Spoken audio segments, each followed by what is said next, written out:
Madam President,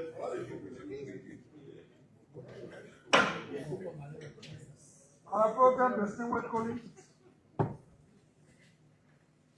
under the 54th Senate, I was from the opposition. Under the 54th Senate, I was from the opposition,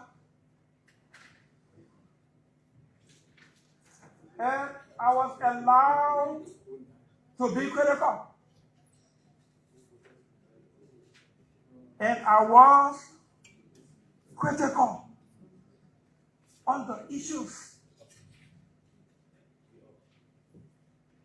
I stood on this floor almost every session to fight the government to remove Wabodigi from government.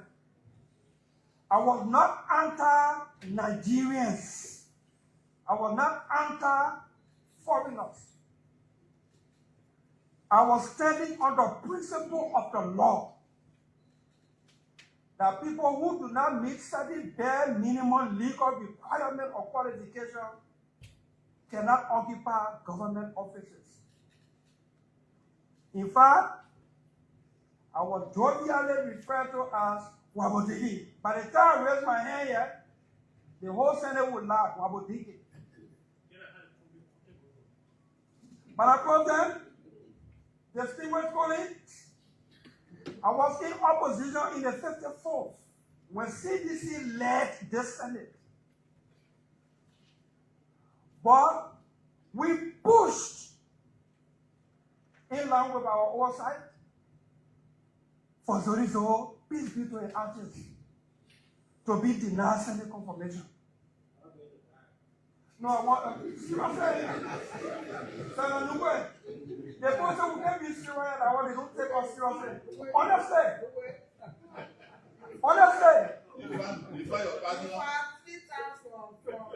Yeah, please.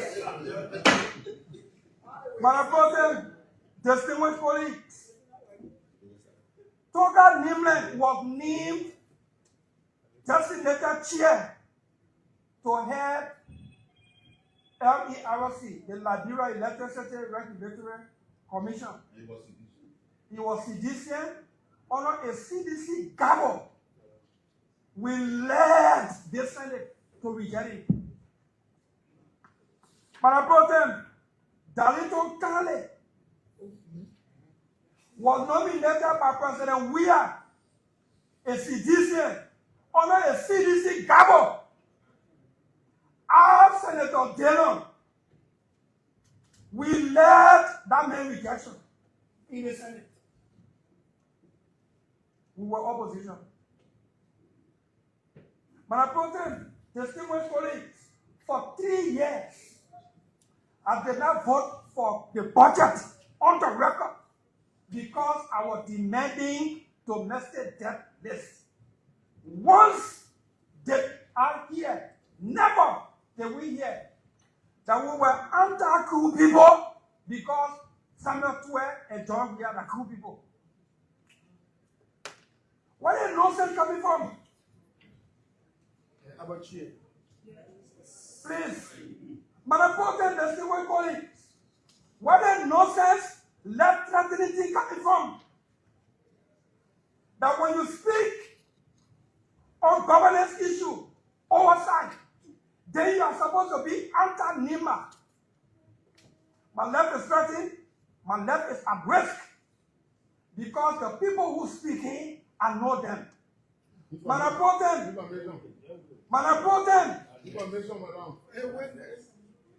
that NIMA thing is so it can't be interaction with. Madam President, the Minister of Public Works must be brought before the Senate. The Minister of Labor, I want to make a case. If it makes sense, okay. If it doesn't, fine, I can live with it. The Minister of Labor did not go to his house to make a wild allegation to the effect that he was nominated by President Joseph Numa Bwaka to be Minister of Justice. His communication, his nomination was that his nomination was formally communicated to the Senate in keeping with the law and the practice, and that our Darius Dillon, as senator, fucked his nomination in the Senate until the president would do it. He did not say that in his living room. Madam President Pro Tempore, all of us in the Senate, in our Senate chat room, we have the video. The Minister of Labor, he is angered in our exercise of our oversight responsibility on the work permit issue, went to the government-funded, sanctioned press conference at the MICAT, Ministry of Information, where he said on video, live, that Senator Dillon is against the people from Nima. It's the same way I'm targeting him because the president nominated him. His letter came here and I fought it until the president will do him. In our same press conference at the Ministry of Information, regular weekly press briefing, the Minister of Labor said that that's the same target I used to target Senator Prince Johnson, peace be to an artist. And that's the same thing I'm doing to him for another Nima person to die. But I told them, I'm not afraid, but my life is threatened.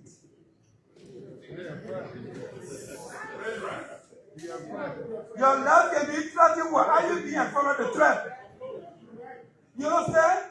I want to make it clear. Our honor job we are government and our declared national security threat. I couldn't even move places. But the reason I'm making all these statements in this chamber is because all these things are happening. When the labor minister came here as a nominee, he sat there and I asked him about work permit, what we would do about work permit to give our people jobs, and he committed. And I told him that I will vote for you so that after 6 months, you can give us what we're doing on the work permit issue for our people to get jobs. And in the exercise of that duty, when I confirmed that labor minister and I did my protest distinguished colleagues, I want to make it clear that he was not a cool man when I confirmed him.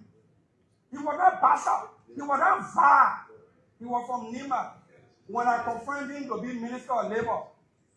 So my questions on his performance, especially when it has to do with work permit issue, cannot be now that because he's from Nima and Gioman. Let me go further. In the sanitary room, I put a video. The Assistant Secretary of MBR, who is a staff at the Ministry of Labor, went on the radio in Nima County to rally Nima County that I killed Prince Johnson. And I want to kill another Nimaya again. Man, I brought them, the distinguished colleagues, Mr. Sandra Bay is the Deputy Director of Communications at the Ministry of Labor. He and 2 other quote-unquote civil society institutions issue damning statements against me. He is the Deputy Communications Director at the Ministry of Labor. Man, I brought them, the minister has said MDR, the people who talking on their own, MDR itself has spoken. Everything the gentleman said to the people of Nima, in Nima, on the radio, that I'm doing everything to frustrate Nima from becoming president. I'm undermining the rescue government unity, and I'm doing it because Labour Party is all kinds of stuff. The gentleman said all of those things, and in MDR official press conference, all those things are enumerated there. The Minister of Labor himself had gone to government platform to say these things. He's the chairman of MDR. MDR Deputy Secretary has spoken. MDR herself has spoken. What on the work permitting business is Nima business coming? When I fought here for us to do domestic debt, even at that, the CDC government did not say I was after cool people. But what happened today?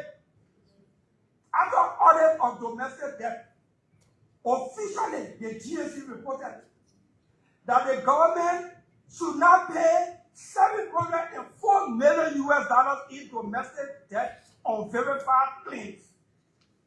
Imagine if we are not fought to bring domestic debt issue to light. Book of claims. This is not job. This is no job. You got overzealous people. They'll do anything.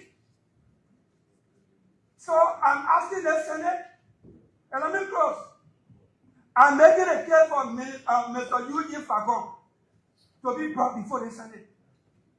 Because what he said that we have on tape, video, in our chat room and on social media was not against Senator Snow, was against the Senate.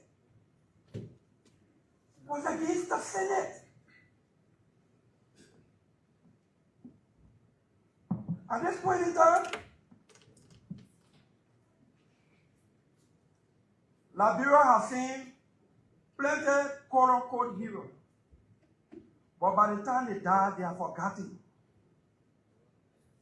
Especially all kind of way. My leg is threatening. I'm serious about this. I have no negative will toward Nima. I just committed my vote. All my colleagues here know I hardly do that.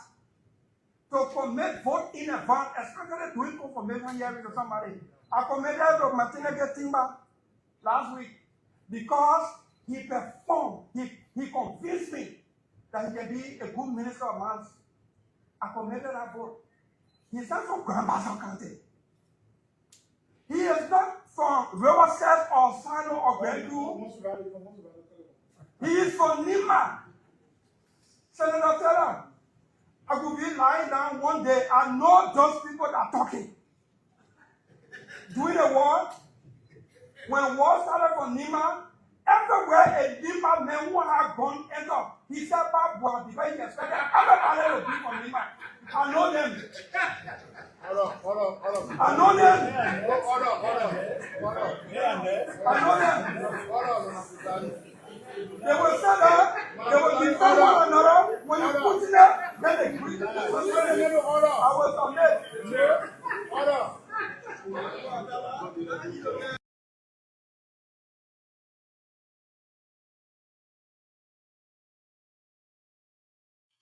And so, welcome. Good evening, good afternoon, good morning, depending on location where you're joining us from this time. We'd like to say welcome to today's edition of the ETAL program here on BKS TV. On the ETAL, we say dialogue in our confrontation, we say words in our bullet. Day before yesterday, let me say, on Tuesday, which was yesterday, Senator Ephraim Darius DeLong of Montserrado County, the senator of Montserrado County, spoke during section expressing that he has been threatened by some citizens from Nima County, alleging that those people have been going in his inbox. Those people have been sending some threatening messages to him, and they've even held press conferences regarding his oversight responsibility. According to Senator Dillon, he has been on the back of the Labor Minister of Liberia, as we all know, over a work permit issue.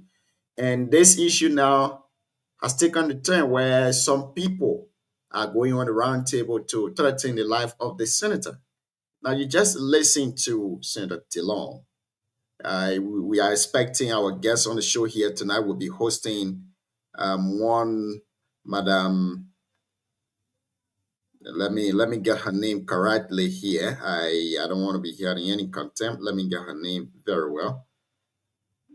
Okay. Again, welcome to all of you.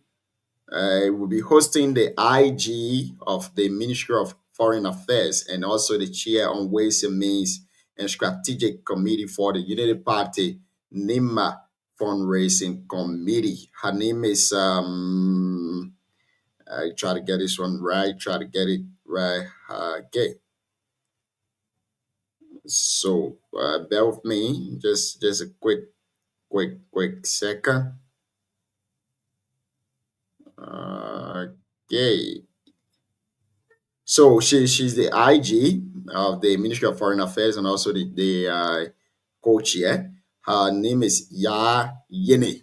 Ya Yene will be joining us here tonight on the show as we discuss the upcoming fundraising rally for the Unity Party Nima chapter. But again, back to the issue on that discussion, Senator Dillon has been expressing serious concern about folks from Nima to him. According to him, the Minister of Labor, Councillor Kupo Kuro, went on the state media, Mecca, the Ministry of Information, when he went there and calling to the senator, the minister said he's targeting him. And this is the way he has targeted other people from Nima, including the late Senator Prince Yomi Johnson, and that led to his death. And also the communication director for labor, for the Ministry of Labor, has also been accused by the Senator Abraham Darius Dillon. According to Senator Dillon, the director of communication at the Ministry of Labor went on media in Liberia, in Nima, sorry. And according to him too, the director said the senator is targeting sons from Nima. But the senator said under no circumstances he would do that. But he's afraid of Nima people. He said a reference to the civil war in Liberia, the civil war that took place in Liberia. And according to him, Nima people targeted other people from Liberia. When they arrive somewhere and they speak to you in the vernacular, Babwa, and you don't respond, they deal with you. But this statement from the senator didn't just go like that. It was responded to by other senators. We'll play it here very shortly. The CEO is in the back before we bring the CEO on, and we'll have this discussion here tonight vividly on the show. We ask you to please share the show with other people, invite somebody to listen alongside you. And also tell us where you're watching us from this evening in the comment section. We will declare the lines open for your take on the statement from Senator Abraham Darius Dillon. But before we do that, we have to play you the full video. A response from Senator Nya Twain was made during this section. And here is it.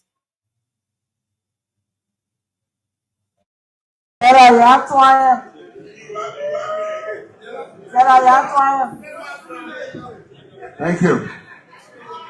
Thank you, Madam Pro Tem.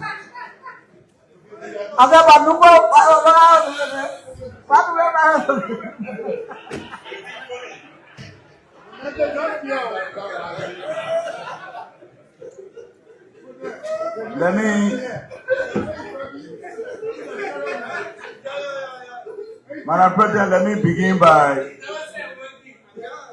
thanking Senator Snow. Senator Koga. What do you mean? You tell me what to say here? You let me come here?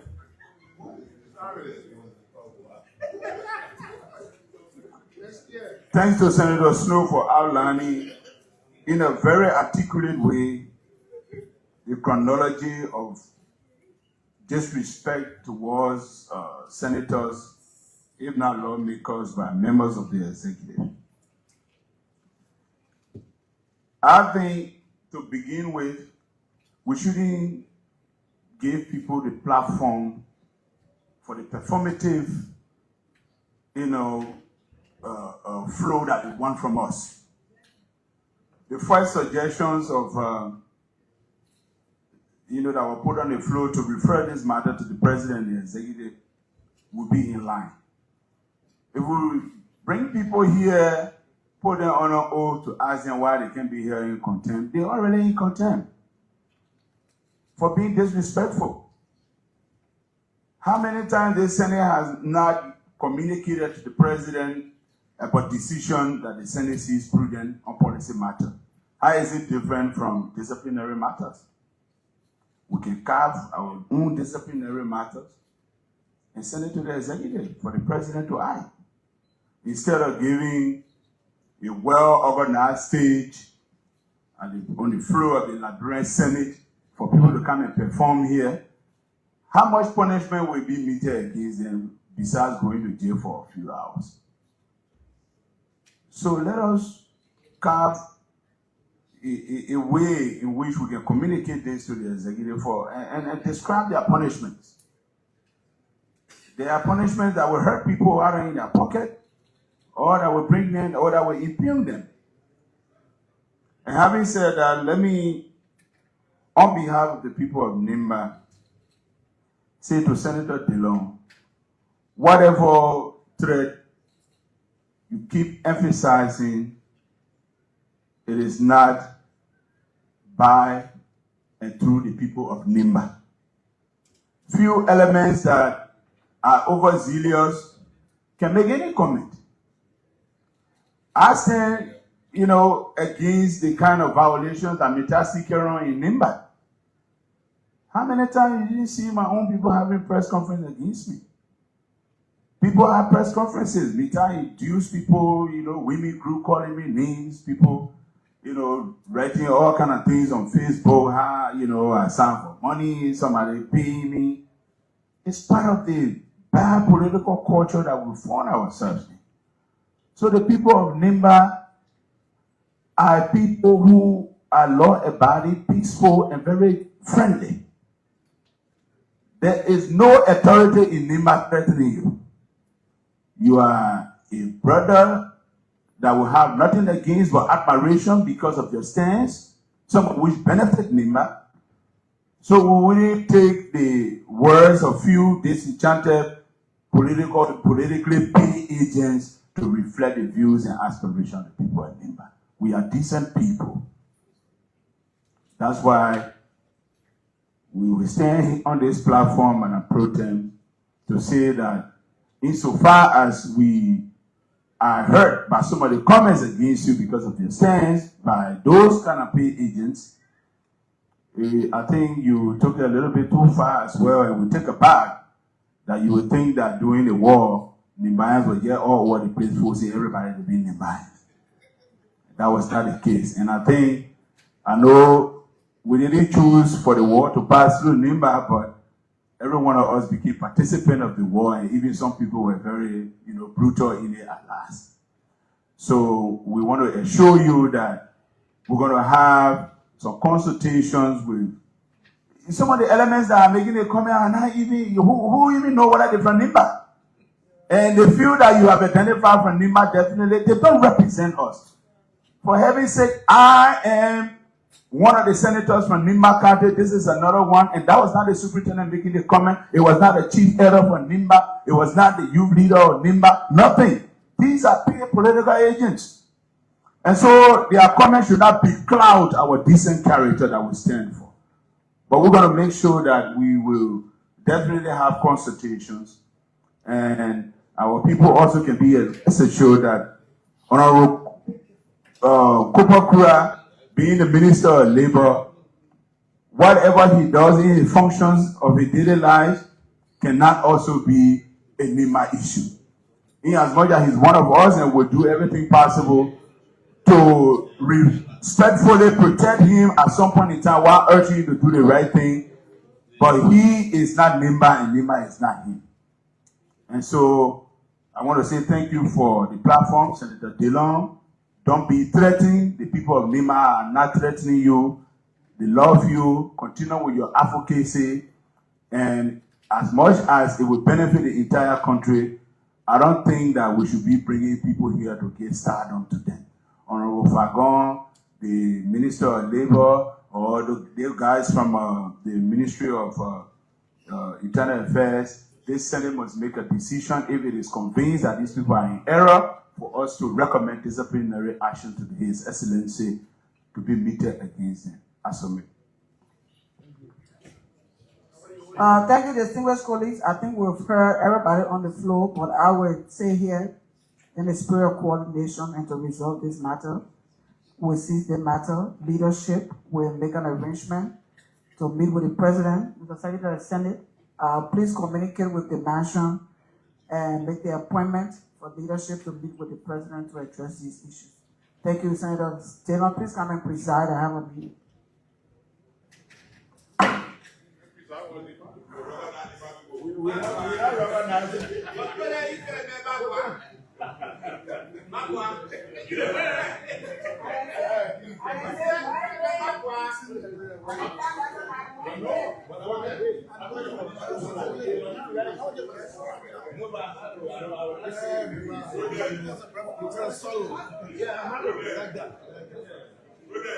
Even in your substance, you said it.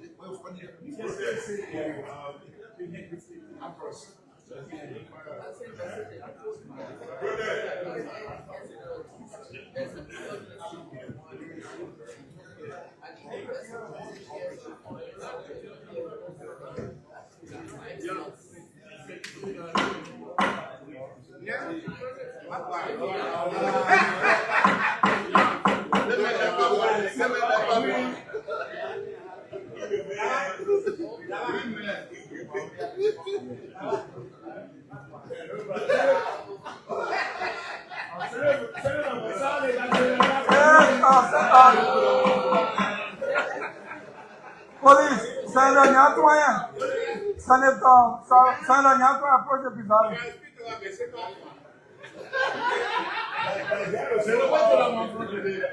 Senator Nyatwaya, approach the president.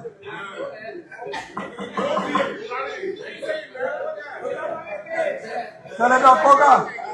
Senator Koga. Senator Koga, approach the president.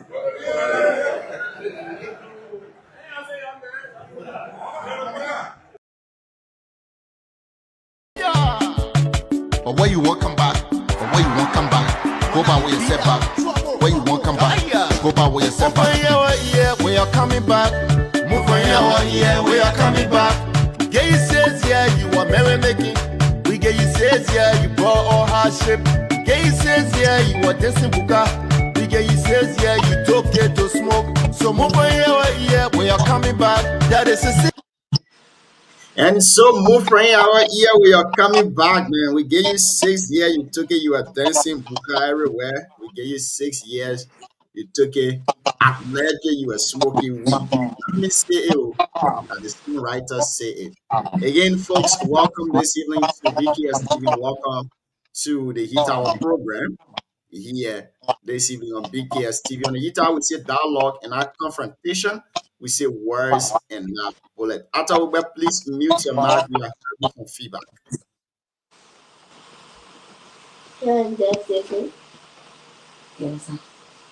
And so, in tonight's edition of the show, like we previously said, oh my God, let me try to mute you from here.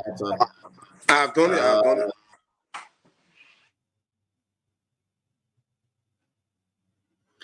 And so, welcome once again, folks. Welcome to BKS TV and welcome to the Heat Hour program. On the Heat Hour, we say dialogue and our confrontation. We say words and our bullet. In tonight's edition of the show, like we said previously, we'll be hosting the folks from the Unity Party, Nima chapter. As you are aware, the Unity Party will be having a fundraising. It comes December 9, if I'm quite sure of that. But when they join us here on the show, they will give us more update about that too as well. We play you the video from the Liberian Senate yesterday's section, where Senator Abraham Darius DeLong alleged that the Minister of Labor, including some citizens from Nima County, are threatening his life on issues he considered as oversight responsibility he's carrying on in the country. You can call us on the numbers you see on your screen to give us your input on that issue too as well. It's very sensitive. It's very, very sensitive. And if you want to make your input on it, you can do so by calling us on the numbers you see on your screen so that you can make your input. While we still wait our guest to join us, Ato Ube is here. And let's try to hear Ato's side of the story regarding the Liberian Senate, Senator Abraham Darius DeLong. Ato, good evening and welcome to the show this evening. How you doing, senior brother? It's been a long time. You are muted, Chief. Please unmute your mic. Yeah, okay. Am I live Okay, now? that's good. Yes, it's okay now. Welcome. Yeah. So thank you. And then you are right that it's really been a while due to some engagement with Toto J. Go solo a big and observe the show. But I think you guys are doing well. Thank you for keeping the torch burning, and the rest of the panelists who have not come. That will be soon coming. But today, if you went on my Facebook page, I wrote there today and said that the Ministry of Labor should be made enough to take charge her own administrative destiny by responding to issues that are raised by senator as a ministry. And the ministry got the PRO arm. Senator DeLong has raised issues on numerous occasions against ministries and agencies, starting with the CDC government vis-a-vis the domestic deal with the Summit Tour. So that is Senator DeLong. So if the Ministry of Labor Senator DeLong have raised issue with the work permit, and I think, yeah, you get me? Yeah, I'm hearing you loud. Yeah, and the Ministry of Labor, the guys at the Ministry of Labor think that Senator DeLong is not saying the right thing. They got a medium, they got a capacity, they got a press bureau. So Ato, this is our whole discussion for tonight. I beg you just hold on for us. We have our guests on the show already, and let's go to our guests so that we can come back to that discussion. We might probably have with us one of the senators from the county to elaborate on this issue, where it started from, and how can the Nima people take their name from this entire thing, because I'm seeing like a stereotype here. I'm seeing like a certain group of people doing something and you putting it to Nima County, and this is bad. You cannot set example on something that people don't want to carry their minds to. But let me hold on there for now, and let's go to our guest. Y'all, good evening and welcome to the show this evening. How you doing, man? Good evening, and thank you for having me tonight. It's great having you on here. I think this is our first time interacting for the sake of the conversation and those that are listening to you via radio. Just do a detailed introduction for us and tell us why you are here tonight. Okay, I'm happy to be here and to be here for the first time too, even though I follow some of your show. I haven't been on the platform, so it's an opportunity to be here. Okay, my name is Yaa Boyu Yene. I'm the chairperson for the Ways, Means, Finance and Strategic Planning Committee of the United Party Headquarters Project. And I was appointed to raise, so my TOR is to raise enough funds to contribute, for NIMA to contribute to the headquarter project for fundraising that will be held on December 6th, and to also raise money to buy building spot for NIMA, for NIMA's headquarters, to buy the land first and then to build the headquarters. So that's our TOR. That's great. Now, strictly to the conversation. You guys just moved to your new party headquarters in Congo Town. Which other party headquarters you want to build again? And how can the Nima people get involved with this entire thing? Well, of course, there's a structure in Congo Town, and we haven't moved the fully, but yet there's a structure. But I think the election law says we should have headquarters. I think in time past, most of the political parties in Liberia have been renting. So this time around, the United Party wants to take the lead in constructing what will represent a party of the start of the United Party. And then after that, each county is going to be constructing our own headquarters. And of course, NIMA, as we all know it, we don't do anything on a small scale because we have a huge population. So wherever prototype we receive on a national, we are going to ensure that we can extend it 3 times the size of what we want. We have a huge population, so we can build things like other people who population small. So that's basically what we are trying to do. Your TOR focuses on you raising enough money for the Unity Party. Now, in NIMA specifically, how are you strategizing to see how best you can raise this fund for the Unity Party? Okay, so as I said, this is the first phase. So for the first phase, we're raising money to buy the land. And we need to build our headquarters so in NIMA. And then we also raising the funds to be able to pay our quota for the national projects. So that's what the first phase is about. So we have about 3 key activities that we want to carry out to be able to raise the money. The first one is the sales of t-shirts and caps. That is the first thing, because the homecoming on the 6th, we are all expected to appear in green or white. So we are going to start selling t-shirts like tomorrow. So all, partisans, sympathizers, and of course, the general NIMA public that be interested in the support. And then the second one is we're doing taxation. There are UPAs in government at different levels. So we've done a list of tax for everyone who will fall into that category, including, how they call it, part of the MDR, because they are in this, they are in a partnership with the Unity Party. So those names have all appeared, and we have different categories of payment for different level and ranks. So, and then the last one, of course, NIMA will not do anything without us going back to our traditional food. So it's a GB rally. We have one in NIMA, specifically in Gompa City. That will be next week, Saturday, November 29. And and there's a spot in Ganta, the cost spot, somewhere along the LPRC way. So that one will be having it. And it's being headed by Mr. Benedict Doma, because he's the local, he's the head of the local branch of the mobilization. So next week Saturday, next week Friday, all road leads to NIMA and to Ganta for us to have that first one for the people on that side. They are hosting it, and we are just going to run a support. And then the Maserado or GB is going to be on the 5th of December. And we are going to have it on the Alpha Old Timer fee, right in Zubatan, Texas Turning Point here. So those 3 key activities are what we'll be undertaking for this phase of the fundraising.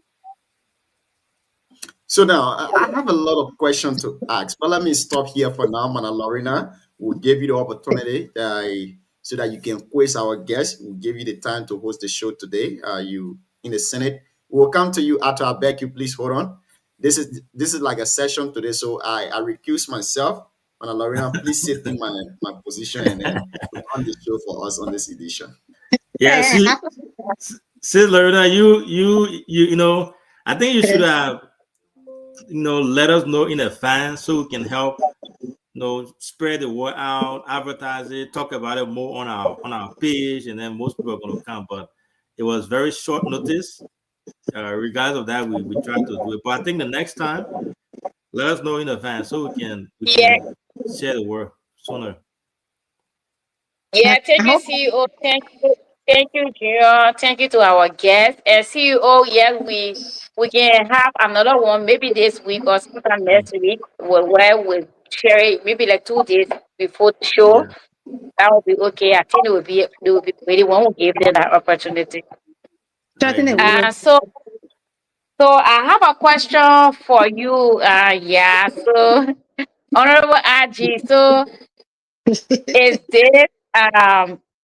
this contribution or the sales of t-shirt, the GB rally, or the taxation, is it only for people who are members of the Unity Party? Certainly not. In fact, up to now, we've had a lot of expression of interest from the buyers, even from the from the private sector. For us NIMA people, we are a little different when it comes to things like this, right? We like to own things. So usually, so once they heard that, we want to build a headquarters, because the thing is, when it's built in NIMA County, in years to come, it will be when we are out of the way, it will be our children, it will be our grandchildren. So NIMA people like to own things. So it's not just those that are from the Unity Party. But there are other people who are also, in fact, gearing up and calling people say, oh, but you come to me, you know, you come and get my contribution, this and that. So up, no. So when we do have, NIMA has a fetus. There were people who were born in places like Yekepa, and they, you know, and they usually, you know, they think they are Nimbayans. You know, they got interest in Nimba. So those people, and there are, you know, there are a lot of them. And then besides that, we also have women, you know, daughters of Nima who have sons from and children from other counties. And also those people are also contributing. They are just people who are interested in Nima, who are friends of Nima. And then there are also people in Nima who do not belong to any political party, but because they heard that this is going to, you know, doing something like this, so they are also, you know, coming in to, you know, to be a part of the whole thing. Okay, so thank you for that. So my next question is to Mr. Wugwe. So after, if someone is now a member of UP or maybe now a member of any political party, but they are on Nibayan or maybe they have retired Niba all these years, what is the advantage of them trying to contribute to this process you guys are carrying on?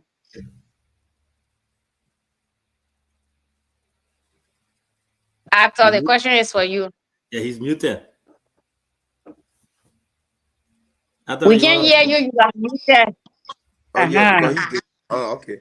Yeah, so your question is in place. One of the advantages there is let's say the headquarters in questions, like the Nima chapter, will be built in Senikore, and generation to come after us will see that place and know that historically there was a party or there were people here who brought this party into this country because our late father or late grandfather, Justin F. Doe, the political party called LAP, the emblem of LAP, that is a chicken, is embedded into the Liberty Party, into the Unity Party. So making it practically at certain average a Nima County property. So they will see the property into Nima, and then Nima will benefit. They beat it. I heard that chicken there from Booyah, so I didn't know. Yeah, the chicken. So you need to contribute to you because I chicken from your area. The chicken from Booyah. And more besides that, the Unity Party, Nima had a very good relationship all the time, starting from our real good democracy, man. Early journeys at the time, when Nibayans were given a huge job in government, coming to the current government, when Nibayans also given huge responsibility to serve their country and to go back home to also develop their country. So there are a lot of advantages that Nima stand to benefit. Yeah, Mr. Host, can I ask you a question? Yeah, so says welcome to the show. My own brother Ato Wugwe, you know, he started a whole platform. I don't know why he just ran away from us. After we started getting, we still got space for you, my brother. Anytime, you're welcome. So sis said something about they will be taxing each other, different people, and then she made mention about MDR. And she said people from MDR will be taxing, they'll be taxed as well because they are part of, I guess, the alliance. So is this, a formal announcement that MDR is now will be part of Unity Party fundraising effort to build the headquarters? What is it, Lorena? What is it? We are in an alliance. It's obvious. We are in an alliance, as you said. So, of course, it's communicated formally. But once you are in the alliance, and this is about Nima, obviously the MDRs, I know, is willing to, to contribute. Yeah, and then my other question will go to both of you, Ato and yourself there. So I know the whole fundraiser thing came about, I think, correct me if I'm wrong, when CDC broke ground, after CDC broke ground. Was it in plan? Is that something you guys had planned before CDC broke ground, decided to get their headquarters done, or it's something that came there after the program? Those who listen to the chairperson for the national headquarters on ERBC today, she made it clear. It was not possible for us to have purchase of land within a week, or to even have this level of discussion in a week, to come to the point where we're going to even go to the spot December 6th. She made it clear that they are actually having these discussions. They wanted to secure, the space and everything. So no, we actually started. In fact, as she explained today, the party is a responsible party, and it's been a long time plan to be sure, to have our own headquarters, not only in Montserrat, but to have it across the county, because the election law says, if you want to be a political party, you must have, major headquarters in Monrovia or Montserrat, Monrovia, and then, all the counties you're supposed to have, sub headquarters. So obviously, instead of, over the years, most parties in the country have been renting, including the United Party. So it's time for them to build their own structure, because the party is old enough, to build their own structure. And Arthur said, we Nima people, besides being part of the party, we have a stake because of, one of the founding members of where we are, Jackson F. Doe. So we have a stake. And not only that, even the current vice president for Nima. So, we can't overstate, the need for us to get involved with it fully. We can't overstate that. So yes, we are happy before, not only because of they have like. So yeah, so let me just add on to what she said, and she's 100% right. And to add to that is to say that Unity Party is a very responsible political party. In 2022 June, the Unity Party met in Banga at the National Convention. And at the National Convention is once every 6 years. It's there where political party meet to resolute what they want within a period of the 6 years. Because mind you are aware that our country's democratic process is structured in a way that we have national election once every 6 years. So every given political party will go to national convention and structure ourselves as to what they want to achieve within a period of the 6 years. And whatsoever that will be agreed upon must be resoluted and voted by the various counties delegate. So the decision today that will be implementing on the 6th, that decision was resoluted in June 2022 in Banga, at the convention in Banga. So it's not CDC. Unity Party will never take a full step of CDC. I think if somebody to take a full step, CDC should take our full step. Because they should take our full step, because they right here to Kongata to one half lot, and we are to almost 4 acres to Kongata too. So we cannot take our full step. Okay, you see my man, Shadra, you're laughing, Shadra laughing. Well, let me ask my last question, not question, but statement. As you all know, we are one of the NIMBA media now. We are based we started in Butu, now we are growing. So my ask to all of you, the Unity Party people, is when this is going on, you try to get us involved. We would love to cover your media, events and things like that. So you don't keep us out. You'll reach out. You'll let us know. We have presence in Ganta. We got folks in Saniquile. We got them in Monrovia. We got them everywhere. So please, you don't leave us out. But when you leave us out, we can start feeling bad too. Say, hey, when I talk all over from Nima, why did people leave us out? I'm pleased Lorena for that, because she's supposed to be selling us. Yeah, so actually you are a factor, because I think we should have one program either tomorrow morning or Friday morning, and it's supposed to be relay, and I know I saw BS. Okay. Supposed to be relay across the country, and I know I saw your name on it. So no, certainly me, we will involve everybody, because as we said, we're making this thing a Nima thing, because that's who we are. We get involved with whatever comes to us. We own it. Yeah, you are right. And BK is there. More besides the program tomorrow, even the program, the 29 in Ganta, we invited BKS Television. It's part of the television station that we invited.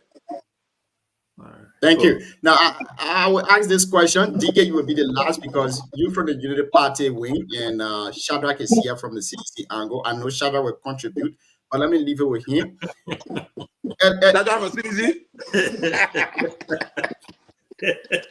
So you got one Oma way in broad Diala. That Nima for we are. Nima for we are. That's edition. This question is to the both of you, Manya and that of Arthur Wogbe.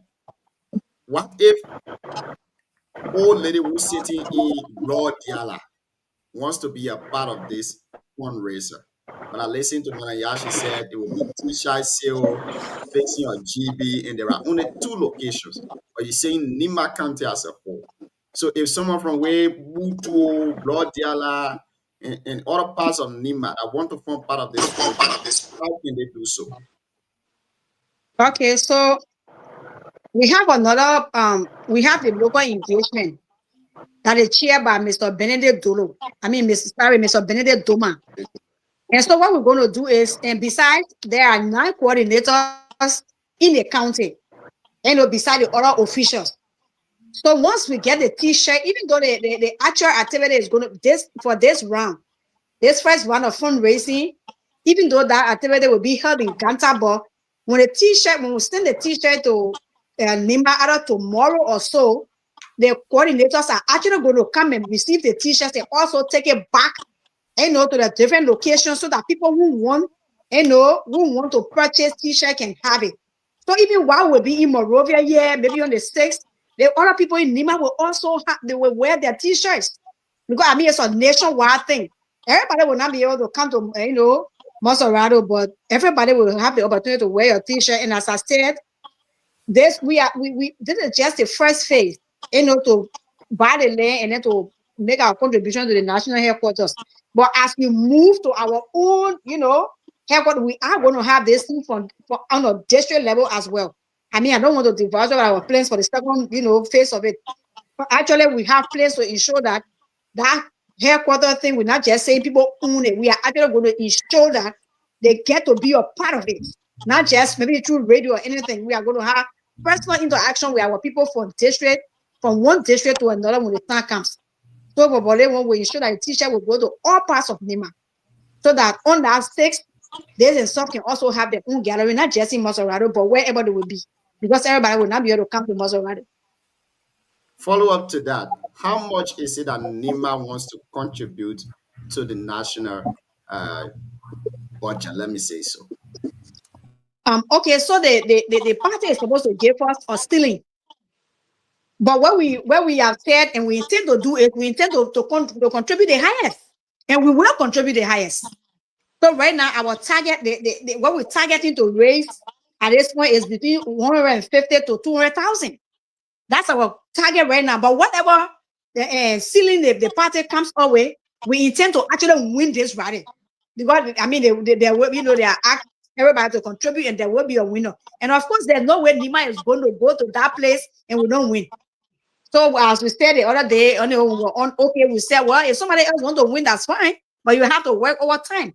But for us, we know that we are going to secure that win. That who we are. I'm hearing the presidential press secretary. Let me just can I allow 1 minute? Yes, sir. Yeah. So to just allow to what y'all say, not only that we are going there to win, but the party have also announced that the country that will win that will produce the higher amount, the conference hall of the Unity Party will be named after that country.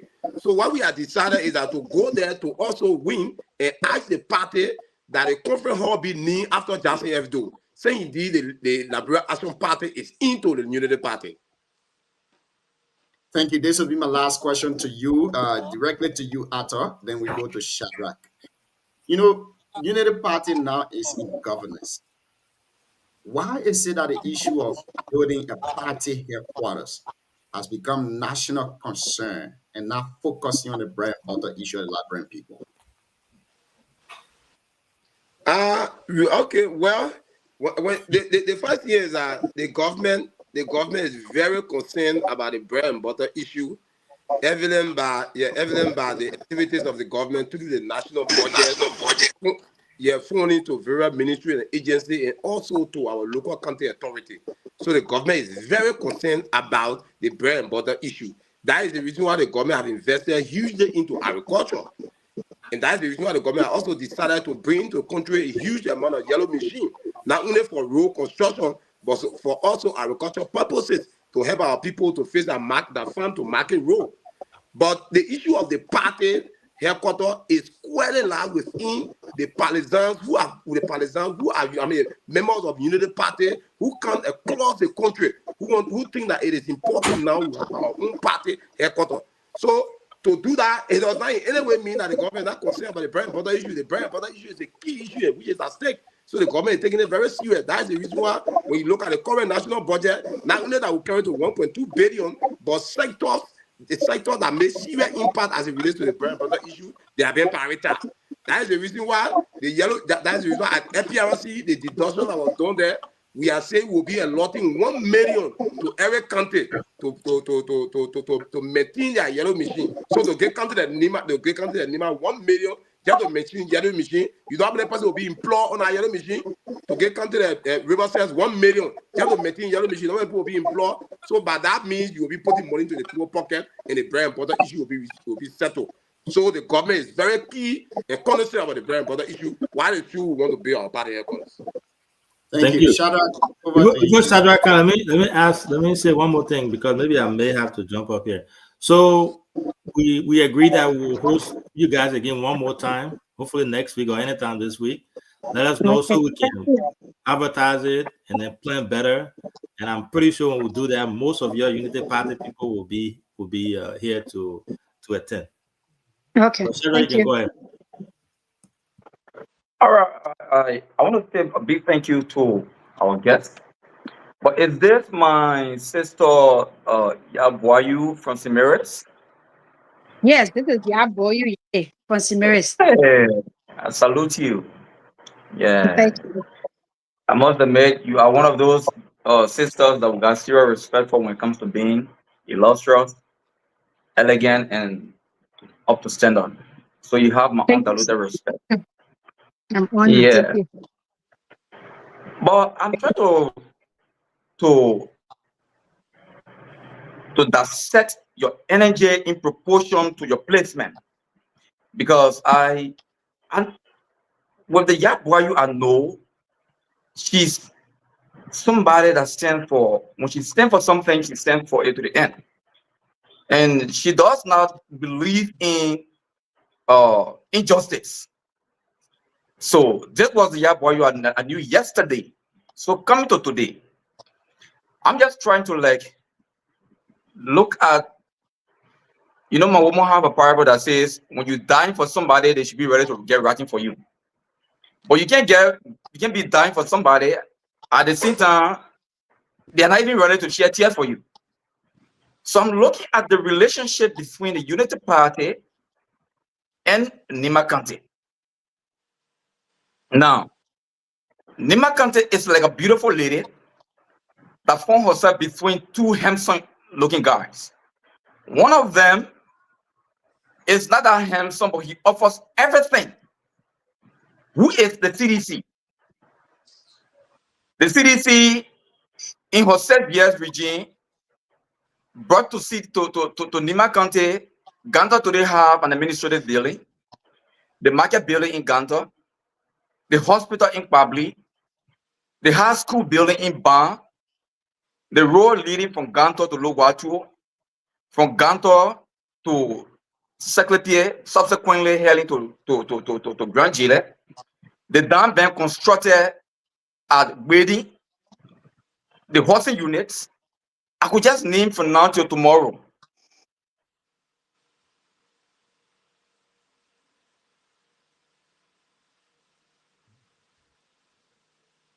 What happened? So anyway, he dropped there. So Mana Lorena will come back to you. Shadrach, shut up. Yeah, so just to start, CDC did not build any hospital in Pabli. In fact, there's no hospital in Pabli. Pabli has a lot of clinics, and they were all built before CDC even came. Hello, Lorena, please protect me. If there is anybody that speak on this show with evidence and fact, Shadrach should be number one. I told you the CDC built hospital in Gui and Doru. I said Gui and Doru. Listen, you know where I'm referring to Gui and Doru. I told you that the CDC built hospital in Gui and Doru. I don't know what fall out now on your mom. Now to say. I told you the CDC built hospital in Gui and Doru. The CDC built a bridge in Pabli. The CDC built housing units across Nima.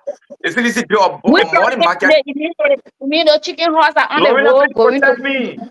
Lorena, please protect me. You won't hijack me, and I won't accept it. Okay? Lorena, leave a man. Lorena, leave a man back. You know, so John is monitoring you and you are misbehaving. Trust me, John is monitoring you. No. Okay, and he No, does not even Maria have is the the first. host. She's the Yeah. host tonight. Thank you. She's the host. No, but that's really unbecoming of the host. Trust me for that, John. So, Okay. but Shadrach, let me say something real quick here. So the show tonight is about Unity Party fundraiser for their December 6th. If Nima is raising all these funds for the headquarters, I want to explain what has Nima benefited from Unity Party for which we are killing ourselves for them. So Lorena want to hijack me. She does not want me to learn, which I think is injustice. Okay. Go ahead, Chief. Because I see where Nima is going. Nima is going extra mile for the Unity Party. Okay. With everything we are doing for the Unity Party, Nima amassed over 140,000 votes plus for Unity Party. Lofa Kante just contributed less than 50,000 votes. Today we have over 59 appointed positions. 59 appointed positions from Lofa. I posted in the chat room. I think you saw it. Nima Kante cannot boast of over 20, even 15. Okay. Today they are building a presidential villa in Lofa that costs over 10 million. They are building a solar plant that costs over 7 million. A stadium that costs over 8 million. Okay. Apart from our county development fund that they are using to renovate our administrative building, to paint our own hospital compound. What is it that United Party is doing in Nima, proportional to what Nima have given to them? And then I still see my brother Wugbe and other people killing themselves for United Party. But let's be frank. Okay, if Nima is doing these things for United Party, okay, what are the retributive justice? What are we getting proportionally? Okay, what is the reciprocation that we are getting for them? That's my point. I'm not just going to, I'm not just dangling because I have one. I know where Ato Wugbe myself used to pass. But now I shall think Ato Wugbe, Ato is very qualified to be a deputy minister. You get me? Ato was one of those that were behind me to camp out for the Unity Party. My sister Yaboyu is somebody that is very competent to be a minister. Okay? What are we benefiting? Okay? And Lauren wants to say, didn't do the one, didn't do one. So, says, yeah, what do we stand to benefit? As Nima is supporting with everything and everything going to Lofa, what do we stand to benefit? Okay, I'm a jealous anybody. I'm not looking at edition. Yeah, so you see, let me start by saying this, right? Yeah. One of the, you see, the CDC was one party that got vote, that got on-canvas vote for Nima Kante in 2017. I was a part of the campaign in Nima. The vote we gave CDC in 2017. If I will be bold to say CDC didn't even deserve those votes. If like they gave you something on a silver platter, and because we gave them that vote on a silver platter, CDC did not, because CDC did not come, CDC did not have to negotiate. They didn't even have to go through any, you know, it was a seamless victory that Nima gave CDC. And because of that, CDC felt complacent and decided to complain Nima. Let me, for instance, right now, I'm sitting here, I was officer in charge in my department for fluctuation in the internet. I don't know if my side or. So you hear me now? It is your sir. It is your sir. Okay. That for me sitting here, right? I'm on Nima. Anybody who knows me knows that when it comes to Nima and politics or whatever it is, I'm someone fully involved with it. After answering a position for 5 years, nobody was ever appointed in that position. And I sat there, nobody could ever give me that job. So I had to be smart. And I remember a couple of times, the late Senator Johnson would say, oh, you need to give Nima a job. And then somebody, and then they would come on the air and say, but I think Nima can't in Liberia. So you see, sometimes it's good for people to stay almost like a woman you didn't work for. And you know, you get for her and somebody and she just gave herself. So you think you can treat her anyway. What happened with CDC? So the whole issue of CDC, whatever the day in Nima Kante, well, they were a government, so if they felt the need, I think they probably you're talking about, I think they gave the common person their lane. So if somebody gave you lane, you build hospital, I don't know which of the two, was waiting. So the two are being banned. Did they get land to be banned too? The school is still being banned. Well, the CDC was, in fact, that was a government. A government like Liberia, It's on our obligation to provide services for the citizens. So why wherever is they this go, government not doing it for Nima? Why is this government not doing it for Nima? the Yeah. Jassy Fiado hospital we have in Nimakande today, where the aid come from? It came from this very We're government we are discussing in. we're discussing the Bwaka government. But as I say, United Party, Bwaka started 2 years now, right? Hello? Hello. You want us to speak, or like for instance, Go ahead. they wrote Shut down, I beg you, let the man go they wrote to ahead. Tapeta. After we That will road was listen. started. They didn't build it. The government had to come to you know to build to go back to start building our city. They didn't build it. The road from Kanta to say that when they build that road, they build it in pass and start it to how they call the place Pogopa area there. But all those roads are not being built. So CDC came and left those places. So I mean, when it comes to anyway tonight, I'm not here to really renew what is happening. With what you call the United Party. But to tell you the truth, the CDC shot or step in the leg. And the CDC when somebody gave you something as a gift, you must treat it with care. Now what happened with CDC? Nimapo get CDC a vote they now back in 2017 and brought it to power. But they decided to disrespect and to disrespect. How they call it to disrespect Nima. And for all when you disrespect her, we don't fight. We wait to Sylvia, I'm discussing what is the United Party doing for Nima now. I'm telling to you, as we speak, I have a list right before me here. Appointees for Nima, they are more than 118. I mean, I just a few who could name. Just a few.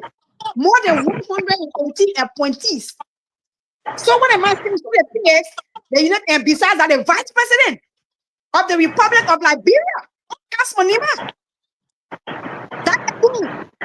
The thing is, I was saying that where the day in social services they provided in Nima, well, that the citizens are entitled to it. That's what the government is supposed to provide for them. But CDC felt that we were free goods. They didn't know say we are very expensive.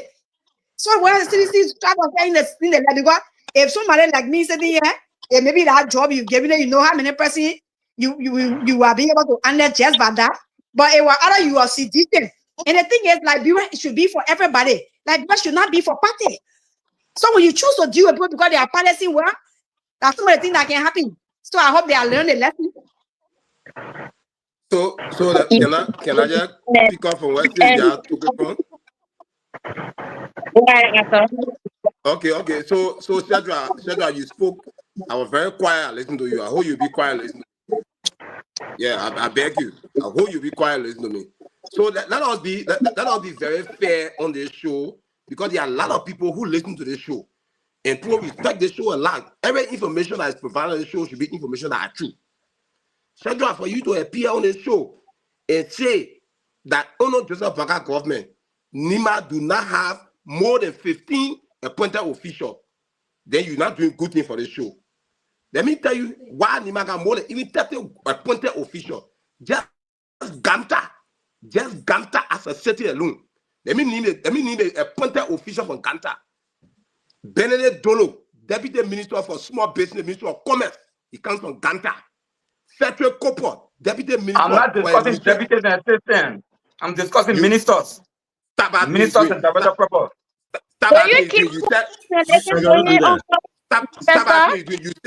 You said Lofa Alunga more than 45. We do not have 45 ministers proper in our country. In our governance space, we do not have it. So that means you got to apologize that you lie. Lofa, you said Lofa got 45. We do not have 45 ministers proper in our country. As far as our governance country is concerned. So you got to stop it. Don't do that thing. You got to stop it. People listen to the show. Don't do that thing. You got to stop it. No, Listen. Hello? Finish our kind. Yeah, you gotta stop it. You said your opening statement was just coming now. Your opening statement was that Lofa Alunga 45 appointed official. If you say that minister, then you gotta apologize because in our governance space, I didn't say 45. I didn't say 45. Finish. I'll correct myself. I didn't say 45. No, but correct yourself. No, just finish. I'll come in. Okay, so the second line is that you said CDC built a city hall in Kanta. CDC did not build no city hall in Kanta. CDC started a city hall that they never completed. To build and to start are two different things. The city hall is there, it's unfinished, it's not even zinc. So at least it was started. No, you didn't say that. You didn't say that. You provide information on the radio. You gotta be clear to know what you're saying. I know when life killed Liberia. Oh, man, speak. Yeah. No, so I get I'm like speaking now. So I'm speaking, but then you don't provide the facts. So what we're saying here is that, so what we're saying here is that if you want to measure the CDC government that or UP government, we will start it from the early 12 years. Political parties that have benefited Nima enough is the United Party, starting from the JFD hospital, even the road in question you're talking about for Campley, I mean for Senequale to Campley, that road CDC got no idea about that road. They got no idea. We agree government is continuity. They got no idea. Just of late, we just completed the first malware extension in Kanta, Morley High School that load at university. This government just completed it. Are you aware of that? I know you're not aware because you'll not see it. You know what I'm saying? So what we're saying here is that the CDC and Unity Party are not people that should be measured on the political in terms of development to Nima. Unity Party, Nima have benefited more for Unity Party than any other political party. And let's say yes, CDC took a free vote in 2017. See the superintendent CDC gave us in Nima. See who CDC appointed as superintendent. See who UP appointed as superintendent. Compare the two poor internet. Compare the two poor working. See Senequale today. Honor Kowu and see Senequale honor your superintendent. When you were supporting CDC, see the superintendent you gave us. Compare it working with Kowu working. And the whole argument end. If CDC they were in Nima. Thank you. I think So can I carry on my second point? no, I think Alfonso wants to say something. You know what all day. Anyway, so welcome and stay after Alfonso Cotto. You can use 2 minutes to ask your question or make an input. So that one I have to come into that. Hey, it's not your time. The host, I'm in charge tonight. I say No Alfonso problem, Cotto. no problem. I'm the only physician, so you can mesmerize me. You can seduce me, no problem. But when I know now, you can show. I'm the only living physician that show. Today, Unity Party show. It's for them. I get a problem. I accept it. And the next time I come again, we'll substitute you that I will put in the back again. It'll be that show. I know. Alfonso, I think they came to you. Hello. We can hear you, Alfonso. Go ahead. Oh, how you doing, CEO? Let me thank you for inviting me to the show. But it was quite unfortunate that I did not attend your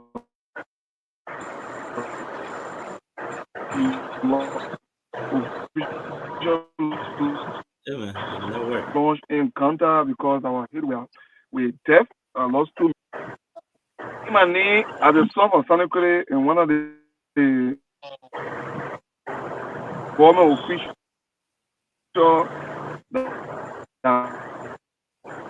Sergio Dogui did not get an opportunity in the past 6 years. Yeah, they were bad. They were bad. If they want to go out and come back in, if they're trying to make a donation, they the CDC are playing wish for the boys not to come out. I don't know what's happening here. As I told you, I said tonight that Unity Party DC. The government made donation to the Grand Prix, and you play that kind of wish. Somebody please call him. Let me call him. Then you go back. Then you go out and come back in.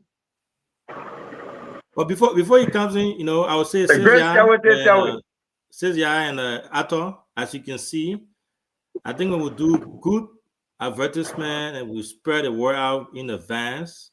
You can come in and do real good, good show. So let's put it together. Let's work on the plan and come back and share it on other platforms and do really good fundraising stuff for you.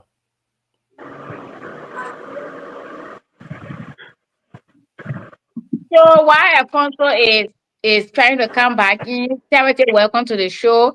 Sergio, I gave you 45 seconds to make your clarity you wanted to make, then we'll go to Charity.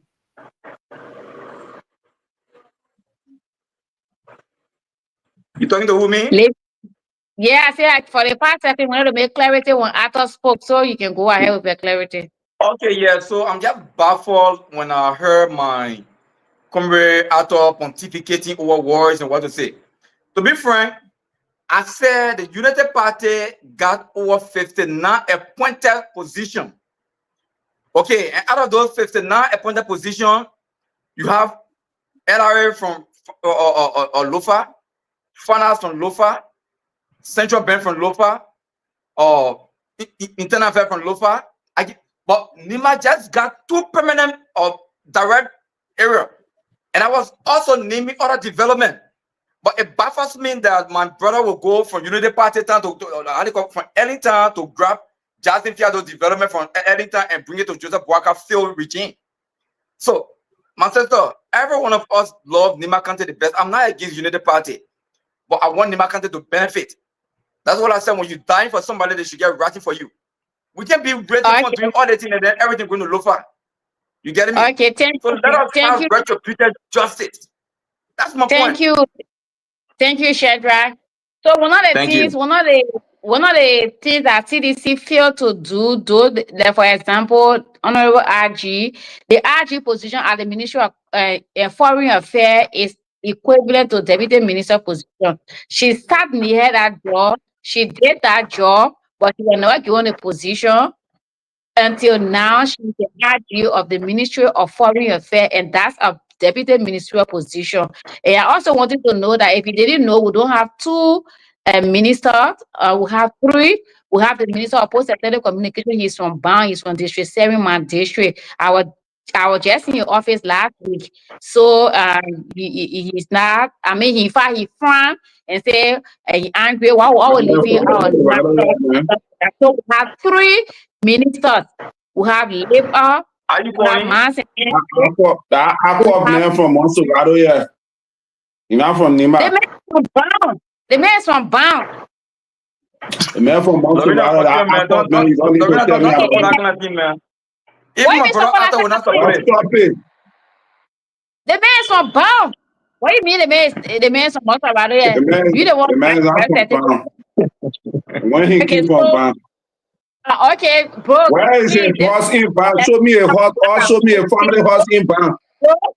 We don't speak in chorus or intellectual platform. We talk one at a time when you are recognized. And I'm in charge of that. Show me a family horse in Bound. So, welcome to the show, Sarah. Welcome, folks. Since Alfonso is back, we're giving it time to talk 2 minutes, then to charity, then to another living sedition. Thank you, visitor. Like I said from the onset, as I was invited by BKS to attend a groundbreaking ceremony, but unfortunately for me, I was not around.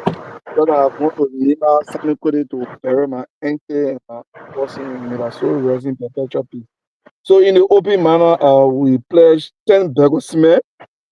I will be pick up for me around the end of the month. So the BKS call me anytime to pick up that cement. But again, it is a good thing to have the discussion. And for my senior brother, Setra Doki, I know I did not get the opportunity that we have today. Especially from Sunny Kwele, we from Sunny Kwele, that Hoy want to you one of the reasons that you are one of the reasons I support the United Party. You are one of the reasons. I love you as my brother because of you. I bear with United Party. I can both of you anywhere. I said speaking when you give me a chance. Yeah, Flo. So like I said, thank God today you have the opportunity we did not have in the past, where we'll be on the media discussing government issue, and nobody will intimidate me. I can remember many days you call me and say, I'm picking a bakery, you are knowing from Sunny Kwele, you want our premises from Sunny Kwele. Do not discuss the CC government for the people who want you. I know we inside and know how to get you. Thank God today, my people said that should have been a GSA boss. But because he stole two cars and he brought my Africa from Joe, where the mean with Joe, the mean with consultant in you lie. That's policy. Thank God today we are providing the atmosphere that Setra Doki and myself will say that as a stake actor, as a government official, will discuss national issue and nobody will get a hard time. But it's quite unfortunate. We have kind of discussed about the Unity Party fundraising rally. Sedition, who did not benefit? They're my own GM brother, Ama Bros is here today listening. But let me go to the issue. The real issue here is Unity Party is an institutional party. The policy have the party unto themselves. Not one individual had that monopoly or authority. We can remember when Bia Cassidy was here, he left. Mana Eddie Johnny Sadiki, she left. Chuda Boga is here, he will leave. Anybody will come after that. The party have changed herself to be the people center. So the policy have agreed. The last time we went Banga to have our convention, it was in our mandate. Now the party mandate is to have party headquarters in all the 15 subdivisions. So I have people from CDC who do not have that knowledge to say we are copycat. No, we are not copycat. This is our party mandate that every party official, every individual, every candidate should have a party headquarters. We're not talking about one people that get have luck. They just want to show political charade because they are being disbanded from the political party they hold for over 8, 9, 15 years. They could not pay party due.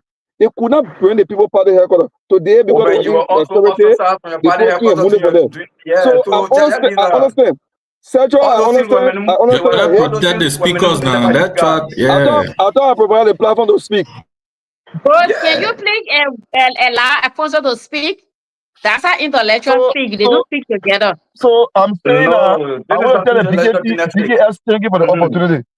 The Unity Party became the biggest political party in the history of the country. And we are mobilizing our people who will produce, Nima as a county, will produce a higher number in terms of revenue. We are cognizant of the fact that the party belong to every library, unless the CDC, who the party is, Una is Southeast. The president was from Southeast. The party chairman was from Southeast. The speaker is from Southeast. The protein is from Southeast. The former minister is Southeast. Myself and people, so the one from who struggle for the party, they don't benefit nothing. Today, somebody can borrow Alfonso Cotto, they can borrow Imara Zor, they can borrow Kwame. And today, we benefit from that. But I don't know where he came from. And let me tell you the story between CDT and my people. You know, CDT brought a military jeep. And they get a jeep from Africa. My people and one guy they call Luis sold the people we car. Are discussing. He sold the people car. What Nima said to benefit. Thank you, Alfonso. What Nima said to benefit from Lupa, from Unity Party? Excuse me, Shadrach. You're raising all the money. What we're benefiting? That's what we're discussing. Shadrach, we're not going to be talking across the board that we in kindergarten session. Please, this is a Unity Party platform, the Rescue Alliance, and you know it's a platform. No, the platform is not Unity Party platform. No. I mean the show. There's a show for Unity Party, Rescue Alliance, and you know that. But don't say the platform. This is people, independent very platform. intellectual people. So we're not going to be talking in Dotia in public school. To correct you. This platform is an independent platform. Shadrach. But this show tonight is a Unity Party show. Shadrach, I beg you now. Marina is in charge today. I already said that, Shadrach. So, in fact, we're not going to have opportunity to talk again. I'm in charge. Welcome to the show, Ama Brooks. I'm just welcoming you because I need to welcome you as a living citizen. But I mean, I'm going to ask you to talk anything. Welcome, veteran Mabasin Davis. The team from Unity Party is here to discuss the fundraising for the upcoming December 6th event. And Nima as a county had a lot of activities going on. State of T-shirt, GB Riding in Ganta on November 29th, GB Riding in Monrovia on December 5th. And all of you on this show know I'm not a youthist, but I'm on the committee because it's about Nimba, right? And somebody was talking about what CDC did in 6 years and what UP have done in 2 years. If you are a researcher, you will not commit that analysis. You cannot be comparing what happened in 6 years with what is happening in 2 years. So wait at the end of the 6th year, and then we can start to analyze who did what and who did not do what. But if we try to talk about employment or government appointee, we already know in 2 years, Unity Party have been able to overshadow what CDC could not do. So it's off. We have Minister Copper Crow, our post and telecommunication, and that's what we have. That's the only minister we have. But today we have 3 ministers under this government. Are we satisfied? No. Do we need more? Yes. But we also have to speak and praise the president for what he has done and encourage him to do more when there are more opportunity. So the newlywed, see, I will say, we just marry your wife, and it is your time to make an input on this matter. You're congratulate the Ben first now. Brother, congrats. Yeah. Well, thank you. Thank you, Sis Lorena. Good evening to everyone. Hope you getting me. Gian Macler? Okay. Yeah, so yeah, thank you to everyone. I mean, see how hold on before you speak, John. John, we get our platform to the ruling party without them paying. The ruling party not get money saying that somewhere special. We are independent. The way we give it to other people free, we give it to them too. So I beg you, Chief. No, they get plenty money. Those people get plenty money. Your water increased from 3 bottles to 6 bottles straight. Thank you. Bam. Yeah, just go ahead. I take my mouth for inside. Yeah, thank you. Like I said, good evening to Sis Lorena, DK, Chairman Wogbe, and Big Brother Marvelson, the state actor Koto, Amma Brooks, and Big Brother Sadra. It's a pleasure to be back. I mean, it's been a little while. We've been back and forth. And as a matter of fact, I'm a member of this publicity committee as well. And we are playing a very key role in showing that the Unity Party, the acquisition of the headquarters is very paramount. Like one of the speakers said, Koto said, that being from 2022 from our convention. You know, when people are copying things and they try to do, you know, our intention from 2022 till, you know, we achieve on, you know, taking state power. I think we have achieved that because the Unity Party always have a roadmap. Like Big Brother Marvelson that knows very well, he participated in some of those crafting of the document. So we don't just jump out to do things. If we go today, the first time Luther Tappe took over, before even taking over Chairman Tappe, he was able to pay for 8 county, you know, party headquarters across the country. That was a mission. And in series of meetings we held with him, he also proposed that. And today, God being God, the Unity Party won, and we are key on that. So, I mean, we encourage every political party to venture into that, because once you are political party, whether you are in position, you are not in position, you are government waiting. Once you are in opposition as well, and when you are a ruling party, there should be something to show. So the Unity Party, I mean, is a kudos to the Nima people, because I know it's a competition. That's why everyone is going home. So if you look at our particular thing, it's about coming home. So everyone are going home. When we are done raising the money in Montserrat for the national headquarters, we'll be heading back home, and, you know, to raise funds for the local county and, you know, headquarters, so we can assure the Nima people that we will make sure that the Unity Party headquarters is erected, and, you know, in the county, because we don't want to be renting up and down. We want to change the current, you know, status quo where you not have a party after ruling for 6 years. No. So I mean, we are fully into it.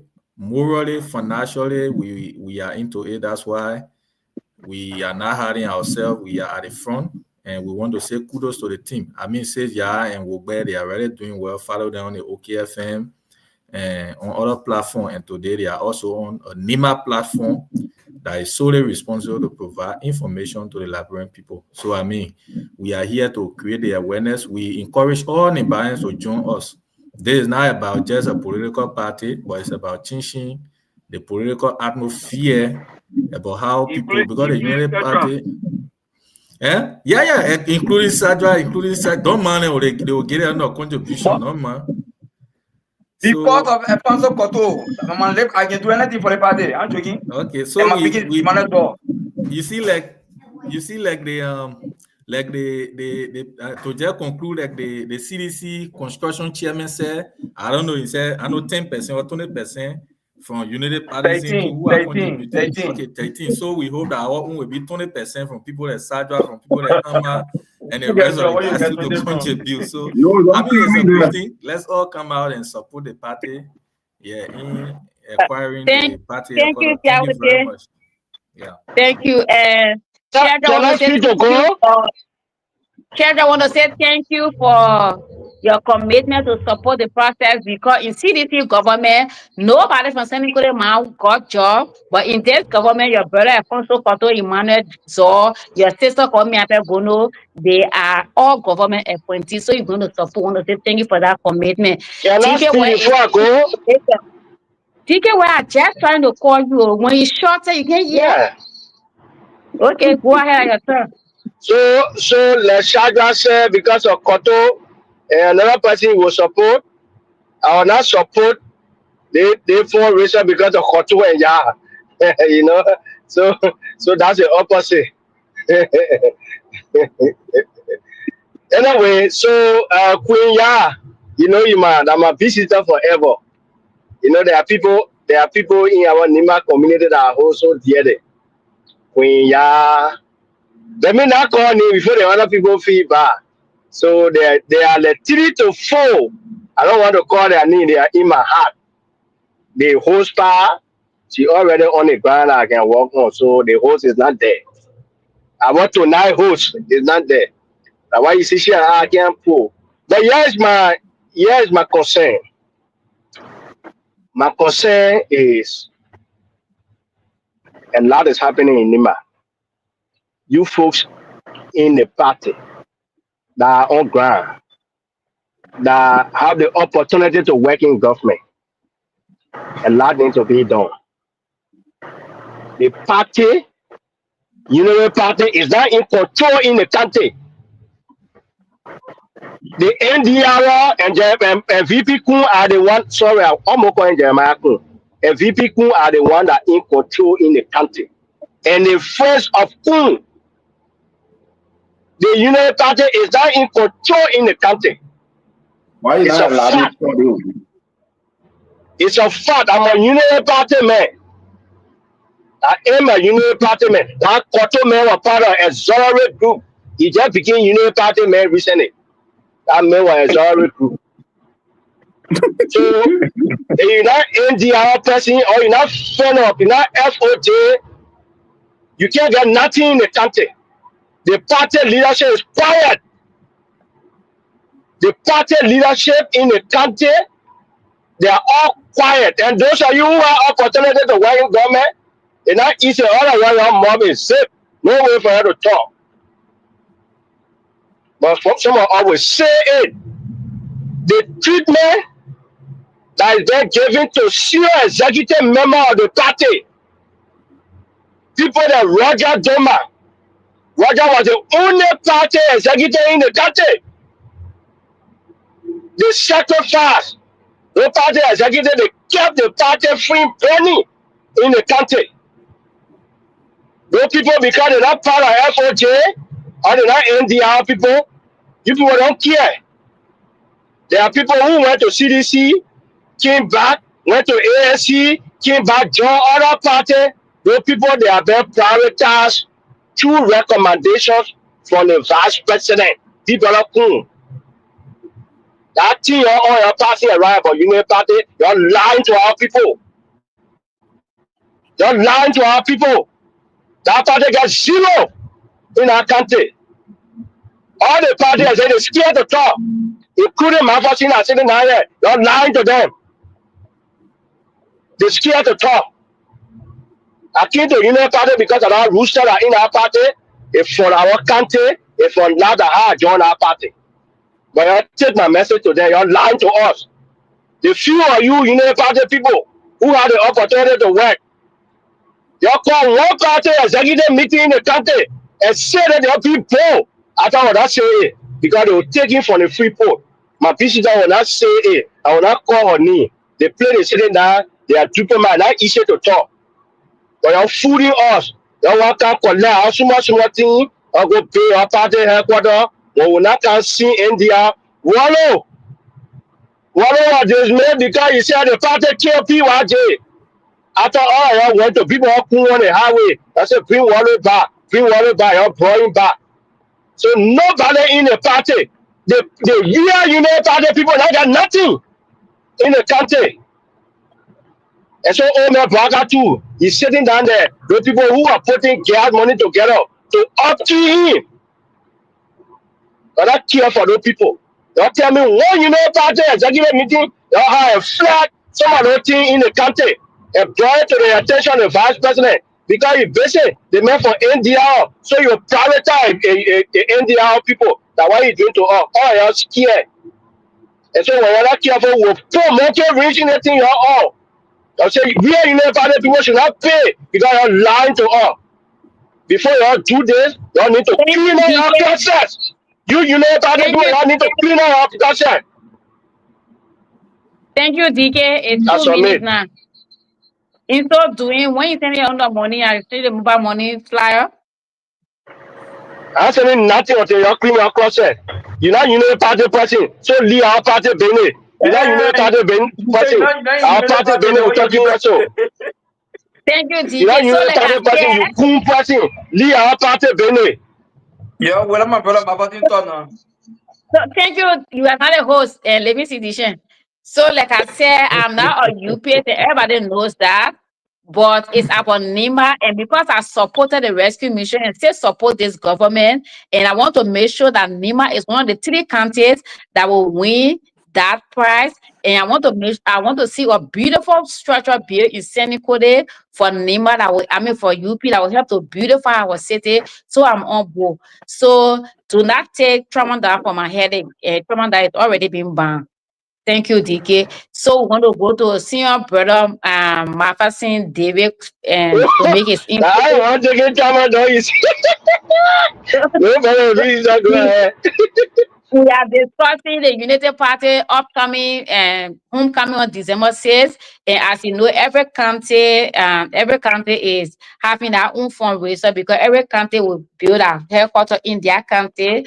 And so the team from NEMA, the steering committee, the Ways and Means Committee from NEMA is headed by RG Boyu Yene and Pato Owe is the media person for that committee. And so they are here tonight and discussing. So we want your input on this on the upcoming event. So as a host, I will not speak. All right. As a panelist, I will not speak. You will speak when I'm asking to speak. So because we're not going to be arguing about who they what would go with this show is about something. And so when I come to you, we speak in that regard. So just bear with me. Lorena, you what? All right, thank you. Let me say hello to Madam Yene, Alfonso, Arthur, and all other representatives of the Unity Party that are online tonight. I think it's good that we're coming together to raise funding that will enable us have our own party headquarters in Lima, wherever they put it. I know it's going to be in Sanicole. That's the political seat of the county. It's actually a laudable move. But before I made my commitment, there are a couple of things I want to touch. I think DK touched a bit of it. And I think I'm making this point to people like Manayene, Otto, Wokbe, many of the folks that we know to be associated with the Unity Party. especially long-time associates of the Unity Party. But I overheard somebody saying Sekou Kruman is from Nima, the gentleman at Post and Telecommunication, and it just beats my imagination the way we always want to reach out, with commendation for people who have had no association, no identity, and then the defense is complaining that Nimbayans have not reached out to him. I think that's wrong. It happened when President Weah appointed Thomas Dona at LRA. There were barrage of commendation from people of Tapeta claiming Thomas Dona was a Nimbayan, thanking the president for giving job to Nimbayan. I don't think we are short of. We are short of people. So our identity should not be when you are in government position.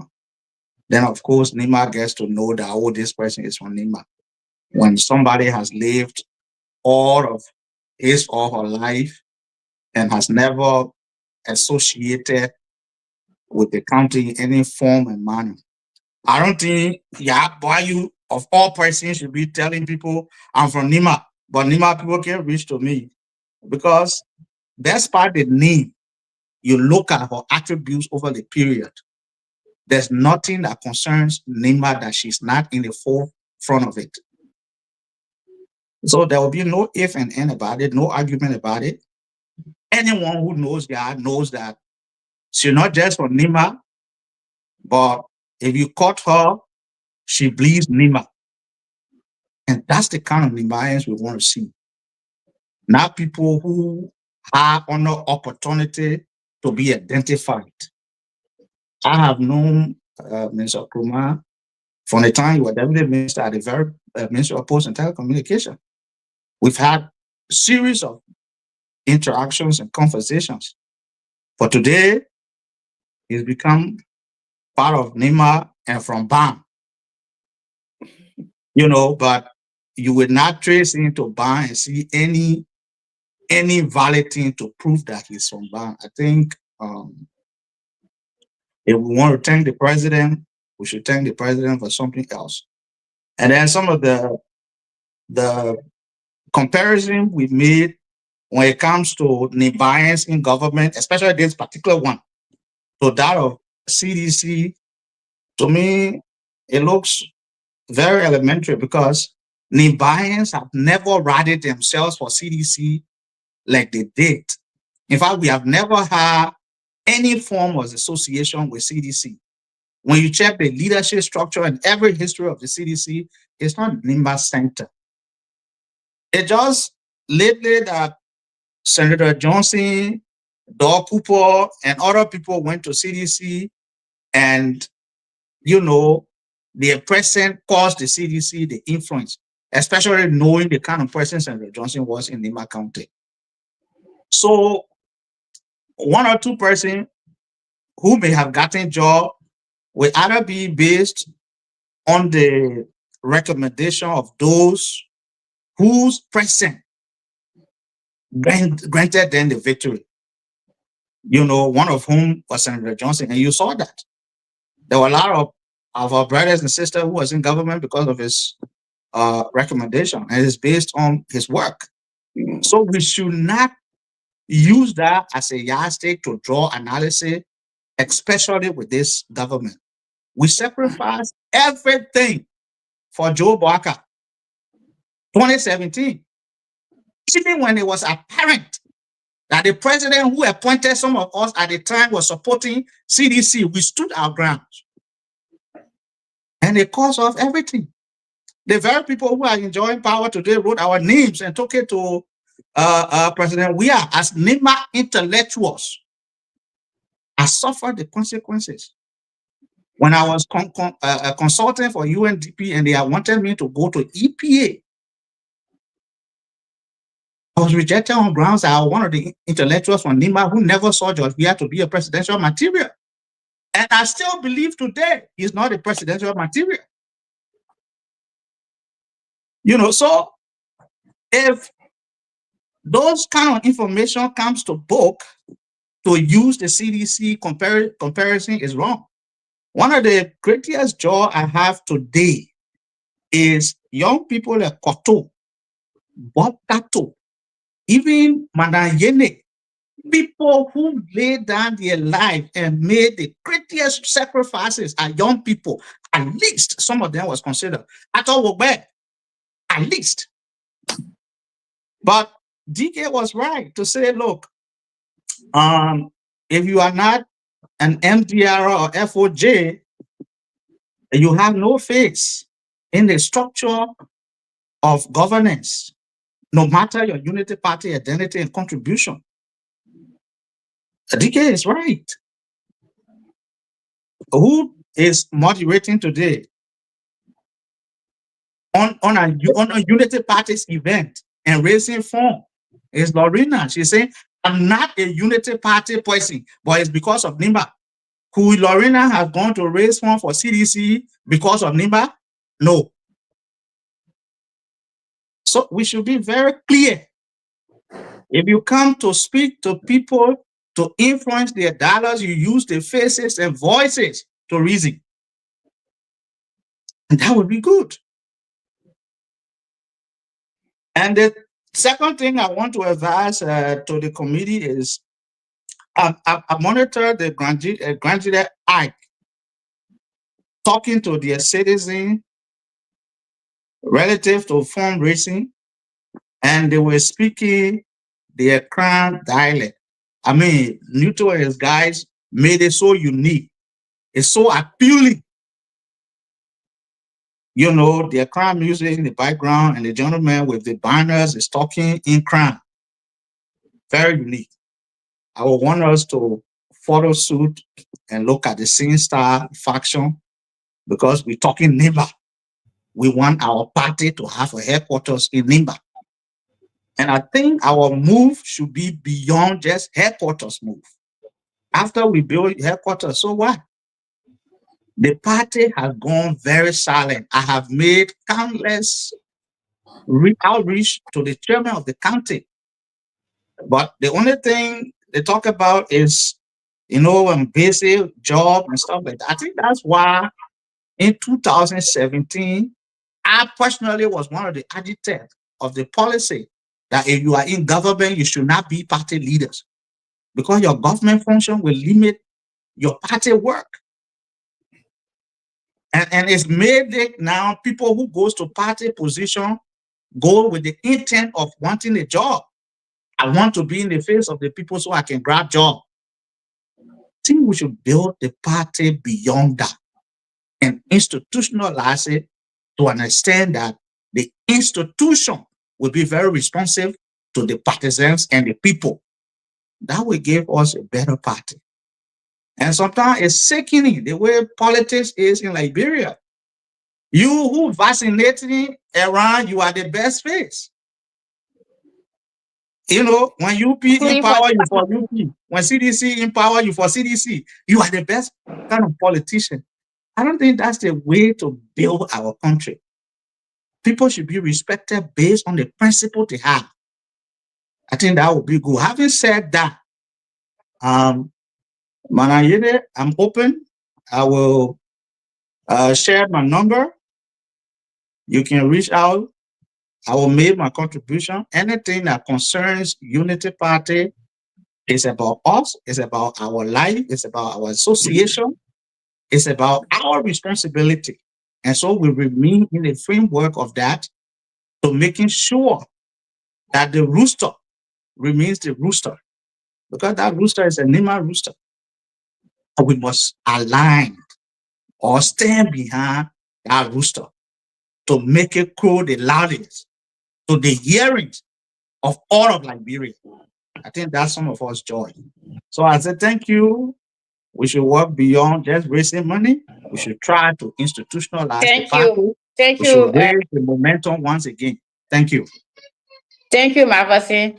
So the guests have been here for more than an hour. So we'll go to Arthur for his parting comment. We'll give you 2 minutes to give your parting comment. Then we'll go to RG Yene, and then we can see for post analysis. So, or let's say after 3 minutes, you tell us anything you want to say about the purpose of you being on the show tonight, and then next we'll go to RG Yene.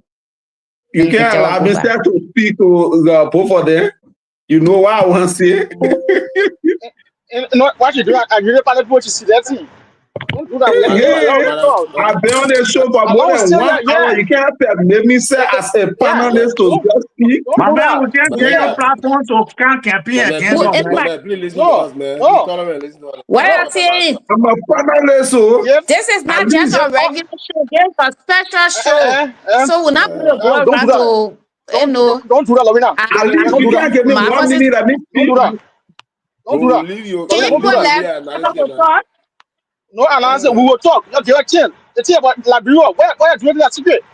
No, my man, it's for Unity Party. Not Liberia. You get a No. Veteran. It was Unity Party. We appear on the show. We are here as panelists. Ever had made a view and made a suggestion? We are panelists.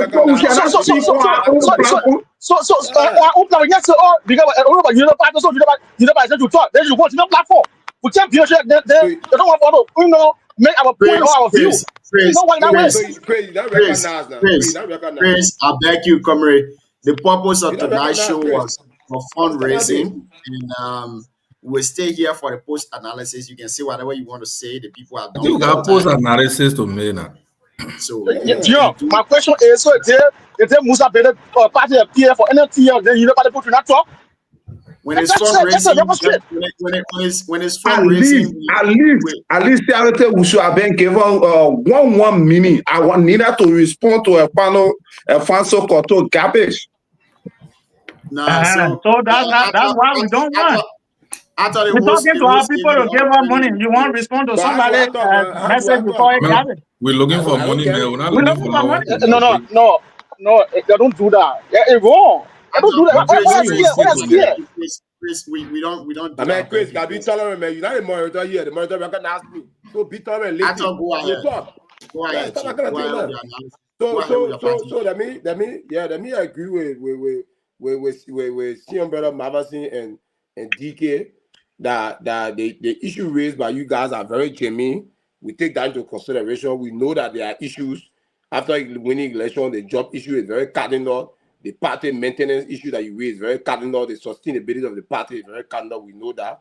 But again, Marveson, what can we do? You can't burn your own house down because mosquito enter the house. So I know it will be settled. The dust will settle. Things will be okay. We will make sure we wrap things around. It will be okay. Then all come together. Like how you end there, then all come together.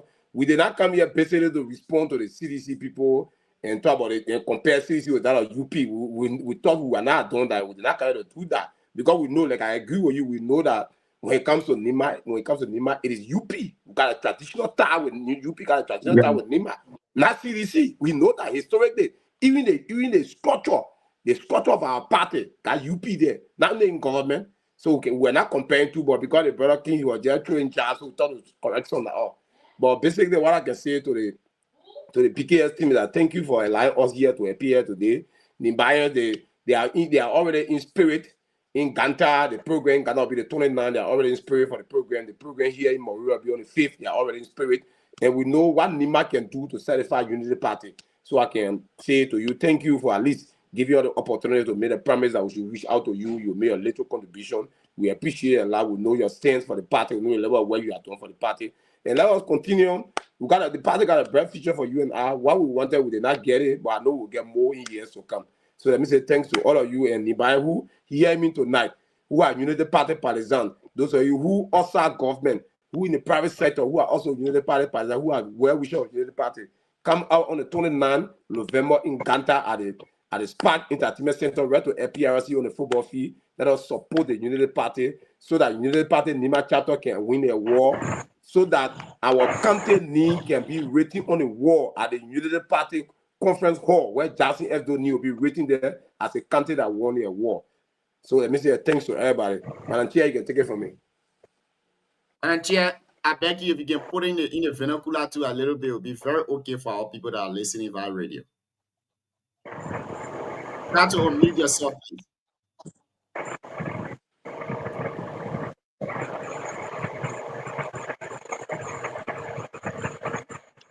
Let me do that. Madam Chair, we are not getting you. It's okay now. Okay. I didn't mute. This one muted me. All right, so let me join and Arthur to say thank you to the BKS for having us tonight. As your chair said today, we try to arrange it better so that this next week we can appear. I mean, I'm very, very grateful that you could accept us without us paying some money, because right now we're looking for money and we don't have it. So my question raised an issue concern Honorable Roman. Sometimes there are some people you have to, pull into the group. And since we got him over the last time, in fact, tonight he was admitting the venue we are going to use in Monrovia, we have made arrangement, he's even paying for that.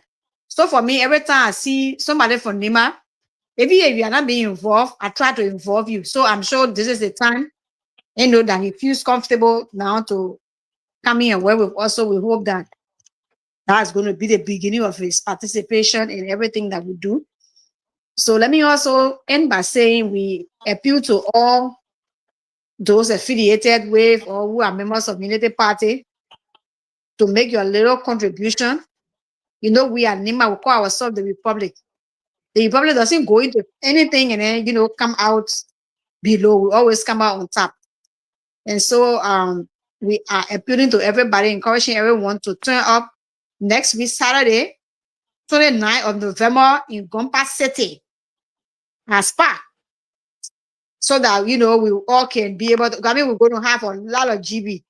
Gold man died this week. Next weekend. So we want people to turn out. Just take the weekend, it's a holiday, and, go there, spend your day. Let's be Nima. Even though we're raising money for Unity Party, but when we have opportunity to actually come together, for me, I encourage it. Because nobody can tip off on Nima, and they can keep me all anywhere in this place, but never for Nima. We all have a The GB Bowl will be for how much? Well, it will be a minimum of $10. Okay, great. Yeah, $10 is equivalent. Okay, so and the Maserati will be December 5. By tomorrow or so, the t-shirts will be out. So anybody who if you want a t-shirt, let us know. And let me let you know that if you pay money, you're supposed to get a receipt. So if the team comes to you and they're not able to give you a receipt, that they please ensure that you follow up. Make sure that you get your receipt, because anybody who will pay any money, we are giving you receipt. Because at the end of the process, we have to make a report. And I want to encourage our mothers, brothers, and sisters, and everyone in Nima that next week, Saturday, will be your day. We'll come there, to support you, Mr. Benedict Doma and Mr. Kula, who heading the team, and Mother, and all the women there that are heading that team. We want to say thank you. You are please cooperate with them in the county. And, and I wanted to just say that the steering committee is headed by Senator Nyatwayen. Nelson Bianca is a vice chair. And then we got Koumi Ampe, the superintendent, as a vice chair for administration. We got Deputy Duo, we got Anthony Myers, Steve Meyer Thomas. And and the list just goes on. And my committee, my co-chair is Mr. Wapo. And we got Mr. Wapo is my co-chair. And then we got Mr. Balier, Elijah, Jimeta Topa, who is vice chair for strategic planning. Abdul Mauba, our secretary, Benedict Doro, our financial secretary, so on and so forth. So there are a lot of people. The next time we come back, at least we'll try to name the full committee. But I want to say thank you for everything. And Nange, Nogoni, Dani, and Maymiani, Quaco Panima Candia, okay, Buero Gale, Unity Party like Yava, Ona, Okata. Because again, Mammy, Mammy, yes, So United Party that is there. So maybe I could adopt ya. I can see a fonka, I can ninka, inuma daba. I mean, what maybe I go get a booyama bagbao. Kaido mi kwa mewa ni makandi kwa ngodo nke kwa die kwa win kwa no win. So kwa ke munge pia kwa ke bigo igun aba win. So kwa say kwa nu gapa do lo we nu aga top eduga ko ke gapa. Ko pia pe ko la wo se ke gapa. Ko se ko lo ko pe ko lo ko yata kwa mble. Ndo ege mi pe ko lo fo iba yi po lo. Mi yi po lo iba yo po do fo lo ba mi. Ma kíákíá que pele ba no me bi le ko lo ba mogun yi December de gba tori ga ko na ni ma kan de mi kwa to lu no le re si ake lo ati re be so go ge mi sensing aye ge ko yi go won wa go ge no ke age ge mi ke won ya die le nfro no la ke na ndam mi ora no o ye bo ge aye die le nfro na so age aye pe ya na ge ke kwa lo ke pia le se ko wi ya ake ko we mue ke me awun ye ke kwa le ida o la bia go ya mi le kwa o ko si kwa pale amo kwa ko ke gbon e ke apa ko dire de ke do me kri ko kure gbo nti pa do re ro ti anu ke ka pere se yun won ke kwa ke anyi no kwa ko mo wa ka do ni ma ga da mi do la ke lo apa kwa me kwa kare kwa wra to se kwa no wo ti so go me mi le o bige fun na nge ka zu oyun le ka kere go nu o ge lo nu wa ke ko ro nu so ani kwa nu ke kwa lo mo ke gbapo duro lo ke be mi e ka me ka ga ya no ka o so ni ke ka go nwe no ke o mo e ka na ga je so na nge ka se ga zu wi no ka wa ka mo no ga zu mo ga ke ko le wi ya to ayin la ye pa se kwa koda ki ako mi pe gono la ge pa se ni e din bianga o ke kwa koda ki a mo ke kwa ke anyi no ko mo sinu ke bo ale be azu oyun ka le pe Kasega nupia kabalika kamama kaswo. And so that's it, folks from Unity Party. Mananya Yene and Mr. Actor will be here tonight on the Unity Party headquarters fundraise there too as well. Now, of recent, you listen to Senator Nyan Twain. Not Senator Nyan Twain, sorry, Senator Abraham Darius Dillon in the Senate. That was yesterday, lamenting on some citizens from Nimba that are threatening him. Because of time, I would like to play that recording and then you will just make your input to it with your parting comment before we go. Just bear with us and let's play it. Ferdinand, you wanted to say something? Okay. Now, that he can be a good minister of man's rescue government unity cannot be now that because you know say I want to make a minister of please. But the important that's the way we call it. Where the nonsense left threatening thing coming from? That when you speak on governance issue oversight, then you are supposed to be anti-Nima. My left is threatened, my left is at risk. Because the people who speaking, I know them. Man, I brought them.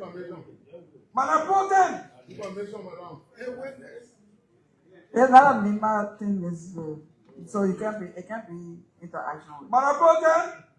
The Minister of Public Works must be brought before the Senate. The Minister of Labor, I want to make a case. If it makes sense, okay. If it doesn't, fine, I can live with it. The Minister of Labor did not go to his house to make a wild allegation to the effect that he was nominated by President Joseph Numa Bwaka to be Minister of Justice. His nomination was formally communicated to the Senate in keeping with the law and the practice, and that our Darius Dillon, as senator, fucked his nomination in the Senate until the president was doing it. He did not say that in his living room. Madam President Contemporary, all of us in the Senate, in our Senate chat room, we have the video. The Minister of Labor, he is angered in our exercise of our oversight responsibility on the work permit issue, went to the government-funded, sanctioned press conference at the MICAT, Minister of Information, where he said on video, live, that Senator Dillon is against the people from NEMA. It's the same way I'm targeting him because the president nominated him. His letter came here and I fought it until the president will do him. In our same press conference at the Ministry of Information, regular weekly press briefing, the Minister of Labor said that that's the same target I used to target Senator Prince Johnson, peace be to an artist. And that's the same thing I'm doing to him for another NEMA person to die. But I told them, I'm not afraid, but my life is threatened.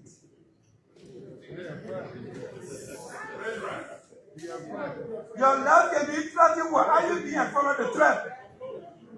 You understand? I want to make it clear, our honor job we are government and our declared national security threat. I couldn't even move places. But the reason I'm making all these statements in this chamber is because all these things are happening.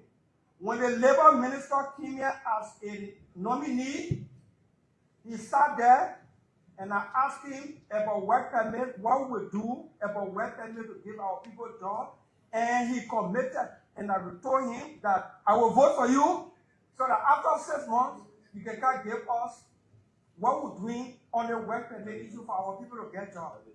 And in the exercise of that duty, when I confirmed that labor minister that day, Madam Protest, distinguished colleagues, I want to make it clear that he was not a cool man when I confirmed him.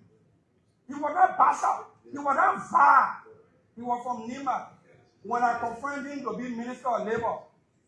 So my questions on his performance, especially when we have to do a work permit issue, cannot be now that because he's from NEMA and UMN. Let me go further. In the Senate where I put a video, the Assistant Secretary of MDR, who is a staff at the Ministry of Labor, went on the radio in Nima County to rally Nima County that I killed Prince Johnson. And I want to kill another Nimbaya again.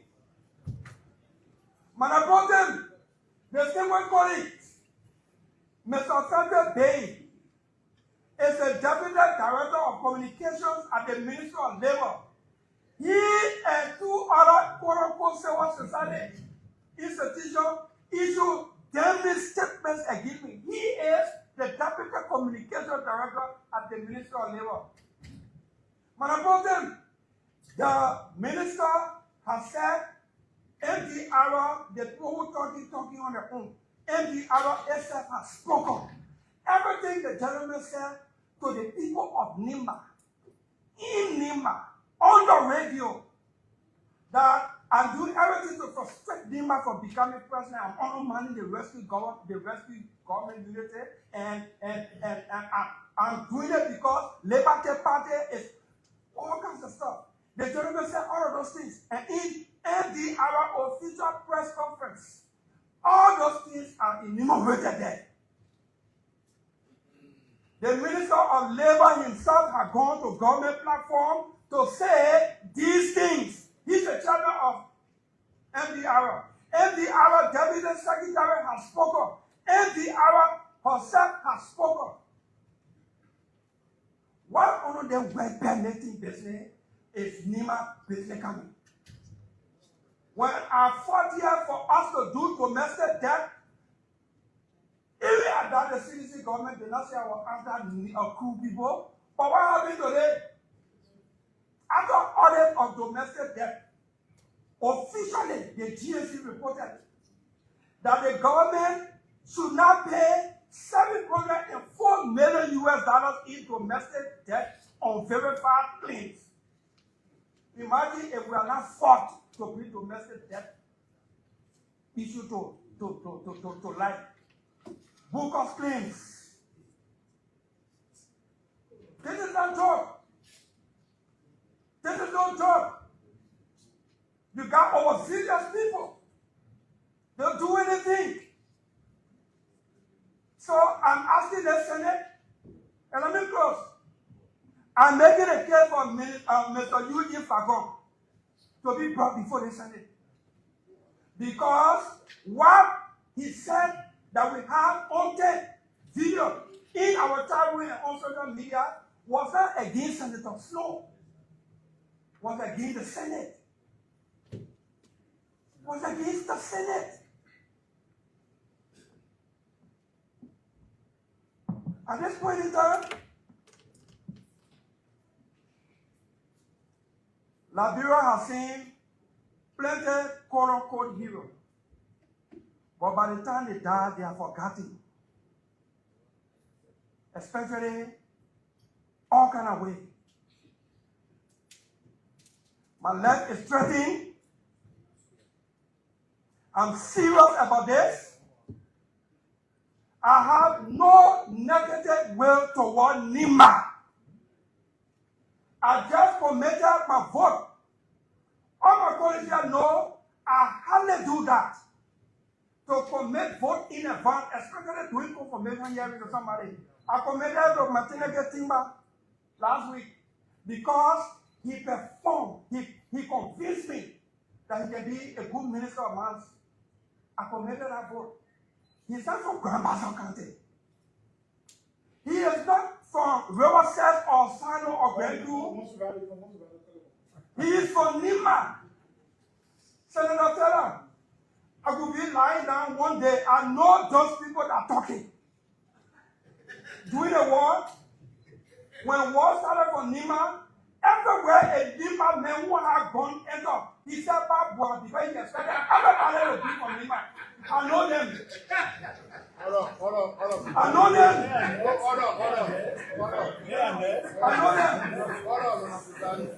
They will say that they will defend one another. When you put in there, then they And so that's it. That's the full clip you listen to right there. What say you on the issue? Let's start with you, Shadrach. We gave you 3 minutes. Your take on this issue along with your parting comment. 3 minutes and 3 minutes only. After you go to my brother Grace, Veteran Mafasin, Siawete Zoget Tour. I think the CEO is here. So in the first place, I think DeLong Bagley said nothing, and I don't want to dignify DeLong because I didn't see any threat against him. Okay, I didn't hear any major threat against him. Maybe, he's intimidated by his action or his guilt that he knows is within him. So with everything he said, I don't really see any guilt or any threat from Nimakande against him that somebody will do this or DeLong, somebody will do that. I think we are only looking at his role played when it comes to key Nimba official, when it comes to pushing issue. Peace to his ashes. Our late father, Senator Johnson. When Senator Johnson was alive, DeLong was one of those proponents that really embarked on this entire war crime code issue. Okay, and he used to do it like sometimes like he wanted to provoke the senator. Okay, and every time they go to session, war crime code, I think to one extent there's a video that the senator got angry. Okay, the senator got angry.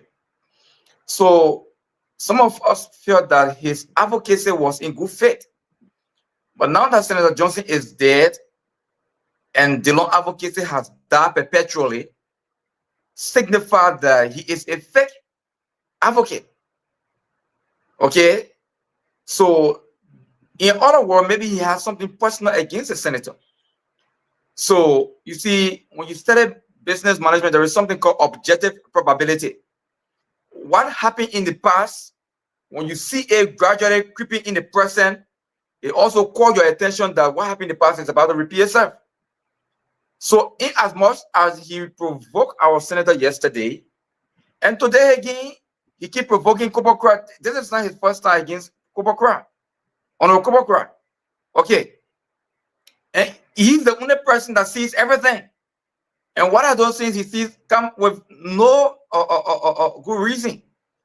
Today we saw his confirmation of Fatoumata Berete, or I don't know, Berete or who, from the Internal Affairs, someone that desmondly performed, someone that underperformed, that merit no cause to be confirmed, but because he had personal interest in that person, he confirmed them. When yesterday, Zorizo and other people were disqualified for those same reasons. Okay, so his advocacy is on its elective basis. On the issue, he says when Nima men goes on and say Babua or everybody. For me, I can tell you for free. That is one of the beauty of Nima when it comes to our unity. And I'm one person, even everywhere I go, to Europe, Asia, everywhere I travel, once I see somebody and you speak you or mano, brother, trust me, you don't have to be my biological brother or sister, but you are a family to me. And I will give you all necessary support and every assistance I have to give, I will give it to you. Just because of that Babua. So that's the solidarity we share. Yeah, so they don't really say nothing. But the Babua was not, they don't sell it, was not for you uniting, but for when you went to do pew to people doing the Civil War. But like they say uniting, when Babua then will bring you to myself, that she picking the share money go now. Great, Chris, let's hear your 3 minutes starts now. Yeah, thank you. Let me say good evening. I'll use my big brother Mavasin 1 minute for a time to add my own up. It was a good it was a good show, I wanted to comment on the other part of people, but people Mavasin said we should not talk about it, so because we for the other answer will let it be. So the issue about direct dinner, I'll be so critical, right? Let me say this. The issue about Dylan is between Dylan and Kobakura. And not Nima people. Kopa is a legal man. If you can't deal with Dylan, you let out Dylan who someone play with him.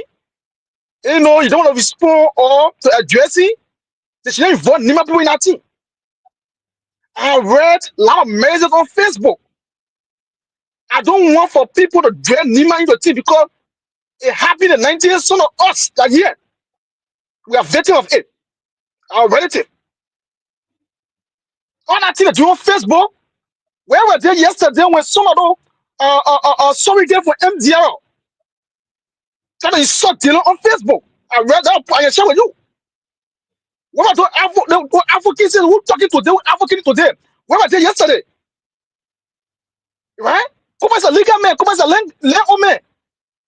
And he was sitting up there, down to be pulling him up and down, and left for that. But they shouldn't avoid Nima the issue. I read a lot of messages from people, and the one that drew my attention was the former president for UNUSA.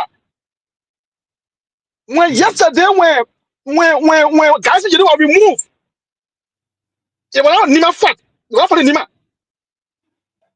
When I saw Nima was removed, the government not attacking Nima. We will have our differences.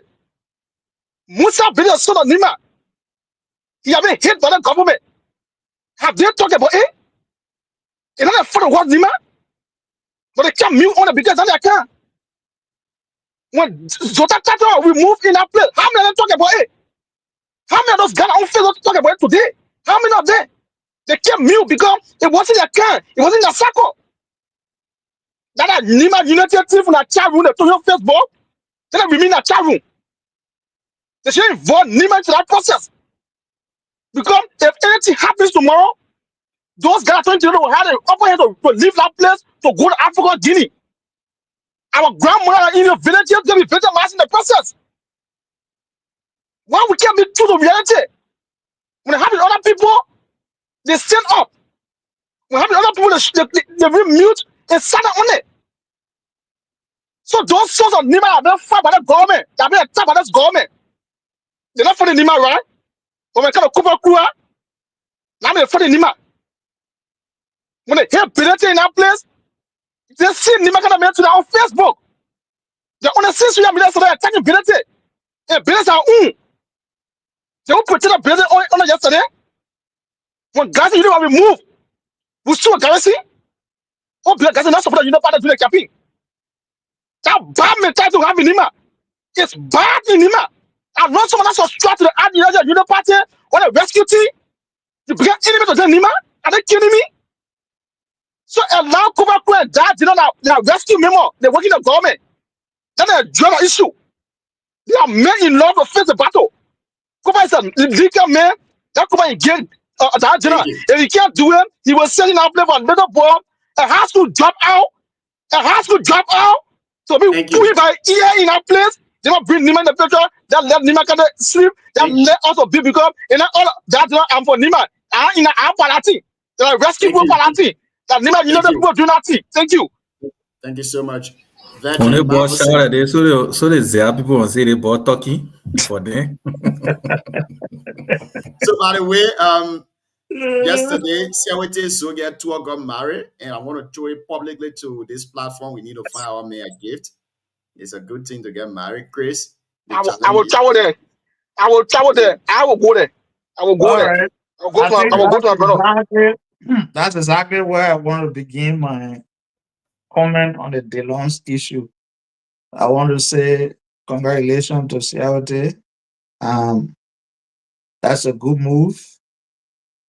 2 heads are better than 1, especially when you are in this Western society.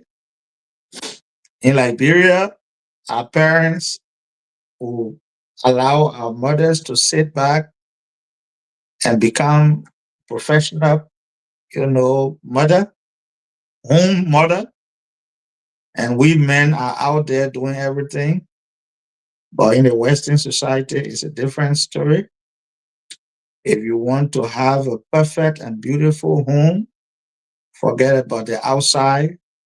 Friends advice, how your wife treating you, your wife disrespecting you, you Nima man, all that one, know that you are in the Western society. You got to wear your Western garment, live your Western life, be a support to that young lady, and together build life. Forget about Liberia small, forget about the politics, focus on your home. Once you have decided to marry and start to settle down and make family, that's the first primary priority. The family you create is your family, not the one you come from. So please focus, build your home. Congratulations again. I just want to say it to you in this public manner because I know why it is to be a married man in the Western communities. Now, to DeLon, it's always all the good advice you get everything you not get my own. I join in trouble in the country, you not say tell me nothing.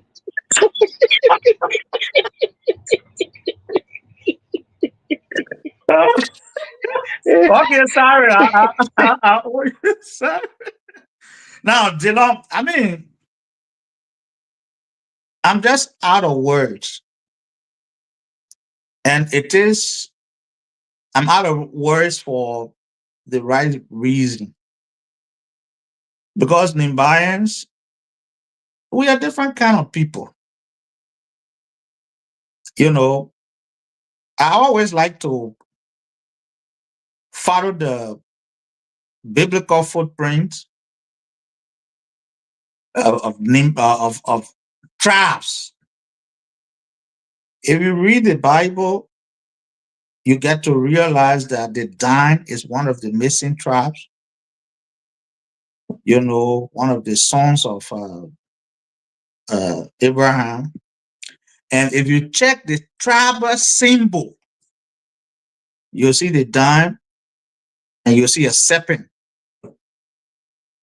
you know, and in a way, it says we are going to be the one to fight for our brothers, but we're not going to unite. And oftentimes, our activities has proven the Bible right. Because we just saw William Pay yesterday running in Maserati, and at least some of us were privileged to go in some Nima communities and speak to some of our brothers. You will hear a whole lot of things. He's all about himself. That man can't give people a job. The man feed no poor. That's his crime. But if you were to check the vote tally that made Darius DeLong a senator in Maserati, the highest proportion will come from Nima. That's Nima there for you. In 2017, we have gone to our Unity Party meeting when Senator Groupie was chairman of campaign for Nima.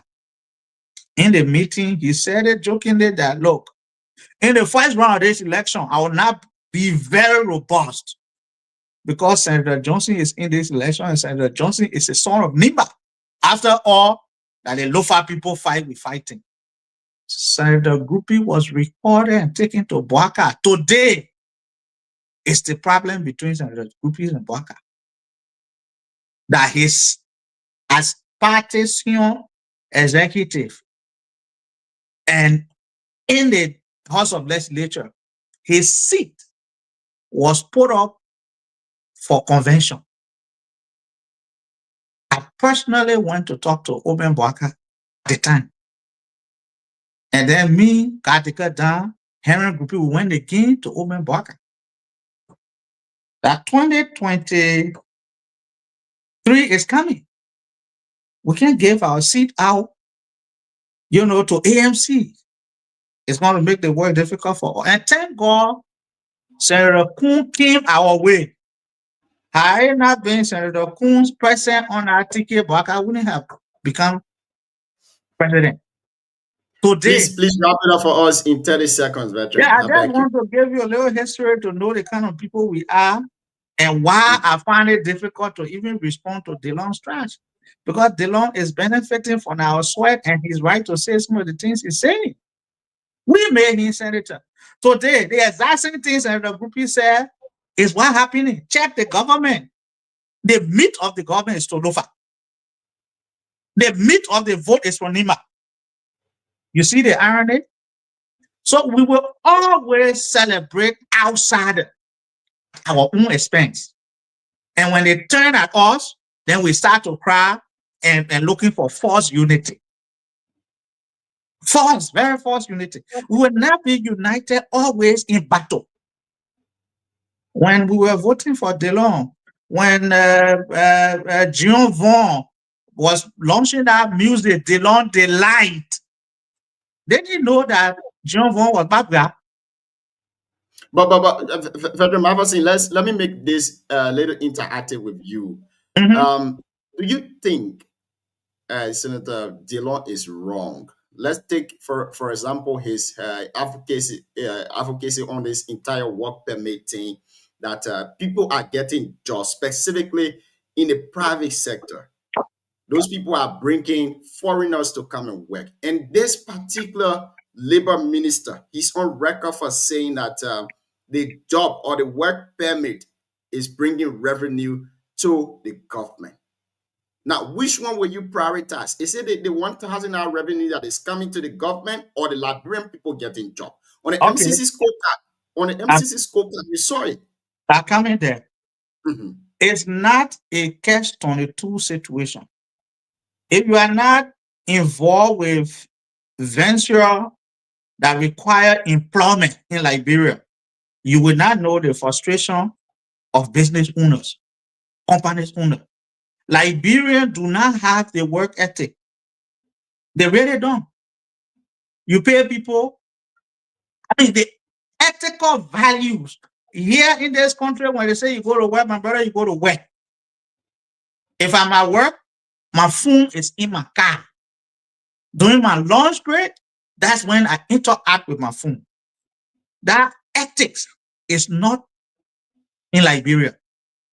People can just cry for joy. Those of us who have small things, small farm and things that we are running, that we employ people and pay them monthly. You paying somebody monthly who is supposed to be managing your farm, but whole week, like somebody abandoned my activities to just go for almost a month. They say they go make farm for their wife, and I'm paying the person monthly. So if you are not involved with that, you wouldn't know what it is that the business community is going through. So it's not a catch-22 situation. So the man who is involved with business has to pay tax. The only time that man can pay tax is when the business is moving. How will the business move when somebody who is hired to do it does not have that ethical principle to do work? Even go across government ministry.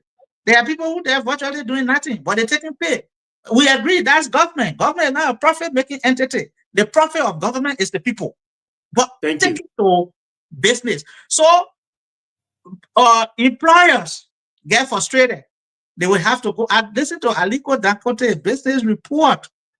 His business started to take lead and became successful when he brought Indians. The own Nigerian people know. They graduate them into the culture of work, and it was on a gradual basis. Liberia is frustrating. You wouldn't know if you are not involved with business. So the only thing the Ministry of Labor can do is to just increase the price of work permit to a point where it becomes a burden to employer, and they will go look to the Liberian market. But even as that, employer prefer paying that exorbitant charge because they want somebody who will be dedicated, somebody who will be committed, because they also pay tax to the government. So it's a leadership issue. We all have to sit down, look across, and gradually grow Liberians into developing that culture of work, ethical values and principles. But you can't just use it as an issue to punish a minister. I mean, that's not corruption. He has not stolen. He has not done anything. You know, like the previous speaker said, every day, Senator Dillon will remind the Senate about work rank code. Baka came, tread the same path. Where is work rank code today since Senator Johnson died? So it's a conspiracy. Thank you. It's not something that you will cast an expression on the people of Nimba. But again, I don't blame him. I don't blame anyone. I blame our own people. Tiawan Gongro was there yesterday versus Boaka. Look at the vote in Nimba. He has every quality compared to Boaka, to be frank. Thank you, veteran. All of us there when the Boakas win. And we are proud of that. Thank you. Thank you. So tomorrow, if Boakas are treating us the way Dillon is responding to us, then you see us now coming together with our fake, unity. Our unity will not be felt in terms of crashing. We should be able to value ourselves and value what we have. That's my response. Thank you very much. Siawate, let's hear you, and then Mana Lorena will take us home. Thank you, Gino. I mean, first of all, I want to congratulate the team that appeared tonight. Sezia and Wogbe, they are doing extremely well. For me, I will digress a little regarding the loan issue. I think, like Brother Marvin said, I mean, it's just becoming like a chorus now in the Senate. And if you look at previous, I mean, if you look at Facebook and other stuff, if they bring out those videos with Senator Johnson, the late Senator Johnson and Dillon, it's is actually provoking. And the other day, there's a Bassa guy, Riz Basija, you know, his twins brother. He did similar thing again on the social media. Civical Yes, Basija, he did similar thing. And when he received the backlash from the social media, that's how he deleted that post. But some of us still got them. You know, some of those things when they are doing it, like the people that said, Nimbayans, we are decent people. That's why when he spoke, Senator 2IN, and you know, went after him and May and put him back to a place because those are recipes for conflict and trouble. And you know, I mean, in a country is not good. Kobakura is a minister, and mind you, he's in the national budget. He also has a quota to meet because I mean, he have a ceiling as well. I think previous budget year he was at 15 or 9 million, something like that. So once you give the man a target in your budget, you have to meet up with the target. So if labor ministry is only there for compliance, then it should be compliance. But if he's been given a mandate to raise certain amount, how do the ministry raise the money? It requires, I mean, resource mobilization as well. So I mean, we got work to do, but it should not be like Cooper is corrupt and all of those things. There need to be a reform at the Ministry of Labor. Like Councillor Tiaon Gongdo said on our show the last time, the reason why he increased and you know the work permit from 600 to 1,000 was the influx of you know Chinese, Indians, and all of that was to set a bar. But now there's still you know influx of foreigners into the informal sector. And I mean, we cannot blame the ministry. People who have the sole responsibility to create a law, they are there. Go and create a law. But I mean, you make it like a chorus every time. I mean, it don't sound pleasant now to people's ears. That's how I see it. So it almost seems as an attack on Councillor Kura for me, and going beyond even that statement he made, like during the 1990s or during the war, once Nima men see you, he said, Babua. He's trying to say, you know, they were inducing people everywhere. Once they see you, you have to be a Nima man, a Gio or Mano man. That statement was reckless, and he needed to appeal to the people of Nima and to publicly apologize. Those are not good. Those are not good statements for our country. That's why you saw Rwanda went to, you know, tribal conflict was very dirty. So when people try to train on the path, it's unfortunate. If they don't want to regain his personality in Monserrato, I don't think it will be at the expense of the Nima people. And beyond that, you know, for the first time, some of us, we were actually, you know, supporting him. For me, I don't support him anymore because if they don't can even go, you are a government official, you have money, you could ride business class at any point in time. But when he said he changed a flight, someone changed a flight in Ghana, he don't owe anybody explanation as to what class or you know ticket he got. So all these things, when people try to catalog it, he will not even wrong, he will not even get a good number of votes. But I think that he want to recalibrate himself to see how he can get our space as before. He was the light. Where is the light again? You got Fatima who can lie on about credential. She needed not to even, I mean, one president appoint you, you are presidential appointee. You are on, I mean, the mandate is just you have to explain yourself, but the confidence the president reports in you, that's it. But you come out and you want to overly, you know, show to the Liberian people what, and at the end of the day, she was disgraced, as we say, and she had to appeal again. Honor his watch, he was there, he denied other people. So there are a lot of things he's doing, he's not being fair to himself.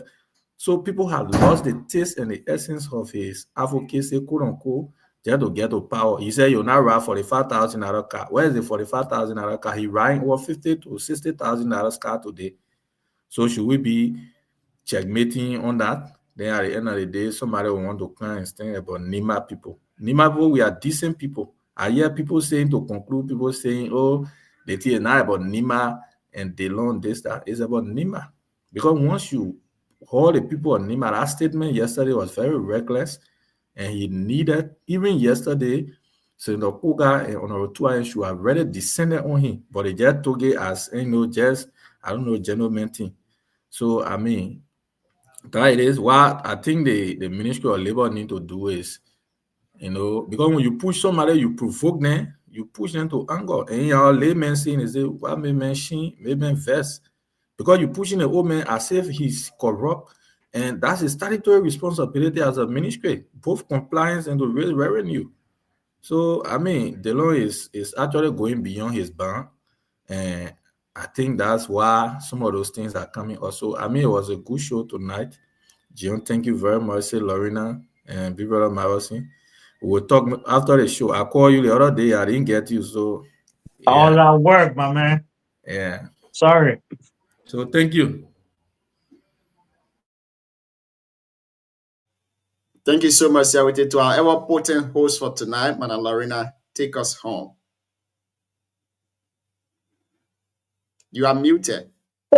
So yeah, thank you for tonight, and thank you for giving me the opportunity to suppress seditions, the living seditions on the show. They're going to be very frustrated today, and I will sleep very sound. Yeah, so I want to say thanks to RG, Yene, and Arthur Wube for taking all that time to appear and throw light on the upcoming fundraising event. And the issue with Senator Didon and Minister Crow, I got a different view. Senator Didon has, like every other senator, has oversight responsibility, and they call people for hearing and to make sure people are doing the right thing, because when people are nominated by the president and they go for confirmation hearing, they ask those questions. And I can remember one of the questions Senator Didon asked on Councilor Crow was the issue of work permit. He was specific on that, and Councilor Crow said jobs that Liberian can do will not be given to foreigners unless there is nobody that can do that job. The CSA director appeared in front of the Senate, I think 2 months ago, and said about 3,000 jobs in the private sector have been done, and they have been care and work, done by foreigners. So while we understand that the Senate or whoever it is, the Ministry of Labor has a quota to contribute to the national budget. Councilor Crow too, like he own innovation, he increased the work permit to $3,000. So that means he have found a strategy. He have found a strategy that can be able for him to pay this money. And I don't think any ministry or ATT have been chastised because you did not meet up with a quota for the revenue. If that was the case, what about the port? National Port Authority, makes a lot of money. But as far as we know it, they are not been contributing this year. Are they going to be there? No. So for me, I think it is actually wrong to have jobs that Liberians are qualified to do, to have foreigners doing those jobs, maybe in the name of work ethics. What about those who work in the bank? The bankers, the tellers, they go to work every day. So why the bank manager not sacking them, or the CEO of the bank not sacking them? So I don't want, while it is true that Liberians and we don't have, most people don't have work ethic, I still also believe that there are people who have work ethics, are starting offices with people, and they are committed to their job. So my problem with Senator Didon is this oversight responsibilities should not just be about labor ministry. So being about labor ministry make it seem to be like an attack against an individual or against a particular minister or government official. So what about the justice minister? What is he doing? There are lapses, there are a lot of things. Is he doing his function? Has he ever invited him, or because the justice minister was recommended by them? So How far if is you're the Brian McGill case? that's what I'm saying now. That's what I'm saying. So if your oversight responsibility is selective, then you need to keep quiet. If your oversight selective will affect everybody that is not functioning or that is not promoting the interest of the citizen, then fine. Then we will hear you because that's what we elected you for.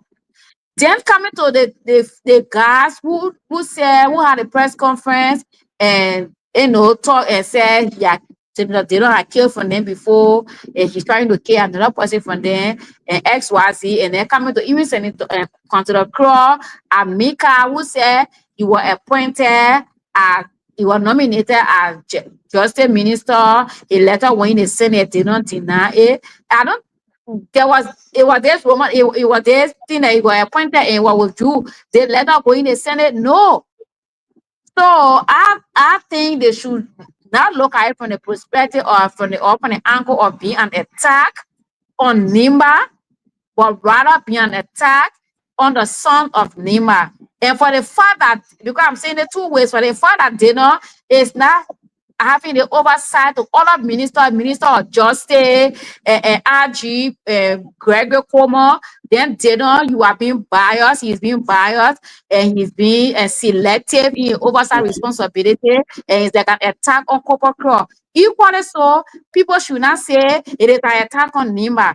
But what I expected Senator Kuhn and Senator Koga and Senator Tuayen to have done yesterday was to, like Senator Koga, Senator Tuayen said, the individual who spoke, he spoke as an individual. The man work with labor ministry. The man is afraid that when you make a boss to lose his job, he might also lose his job because the next minister will come with his own people because that's what they do in government, previous and present. So talk to the man as Nimbayan. But you cannot be talking to them, and you got other ways that you can bring that man under control, or you contain instead of generalizing and say, when they say Babua. So in that, I expected Koga and Tuayen to make, to apologize to Nima for that statement, for generalizing us as killers, as troublemaker, because somebody from Nima had a press conference. That's just a man. You not even a stakeholder, not even Tiawana spoke, not even Kabina Janet.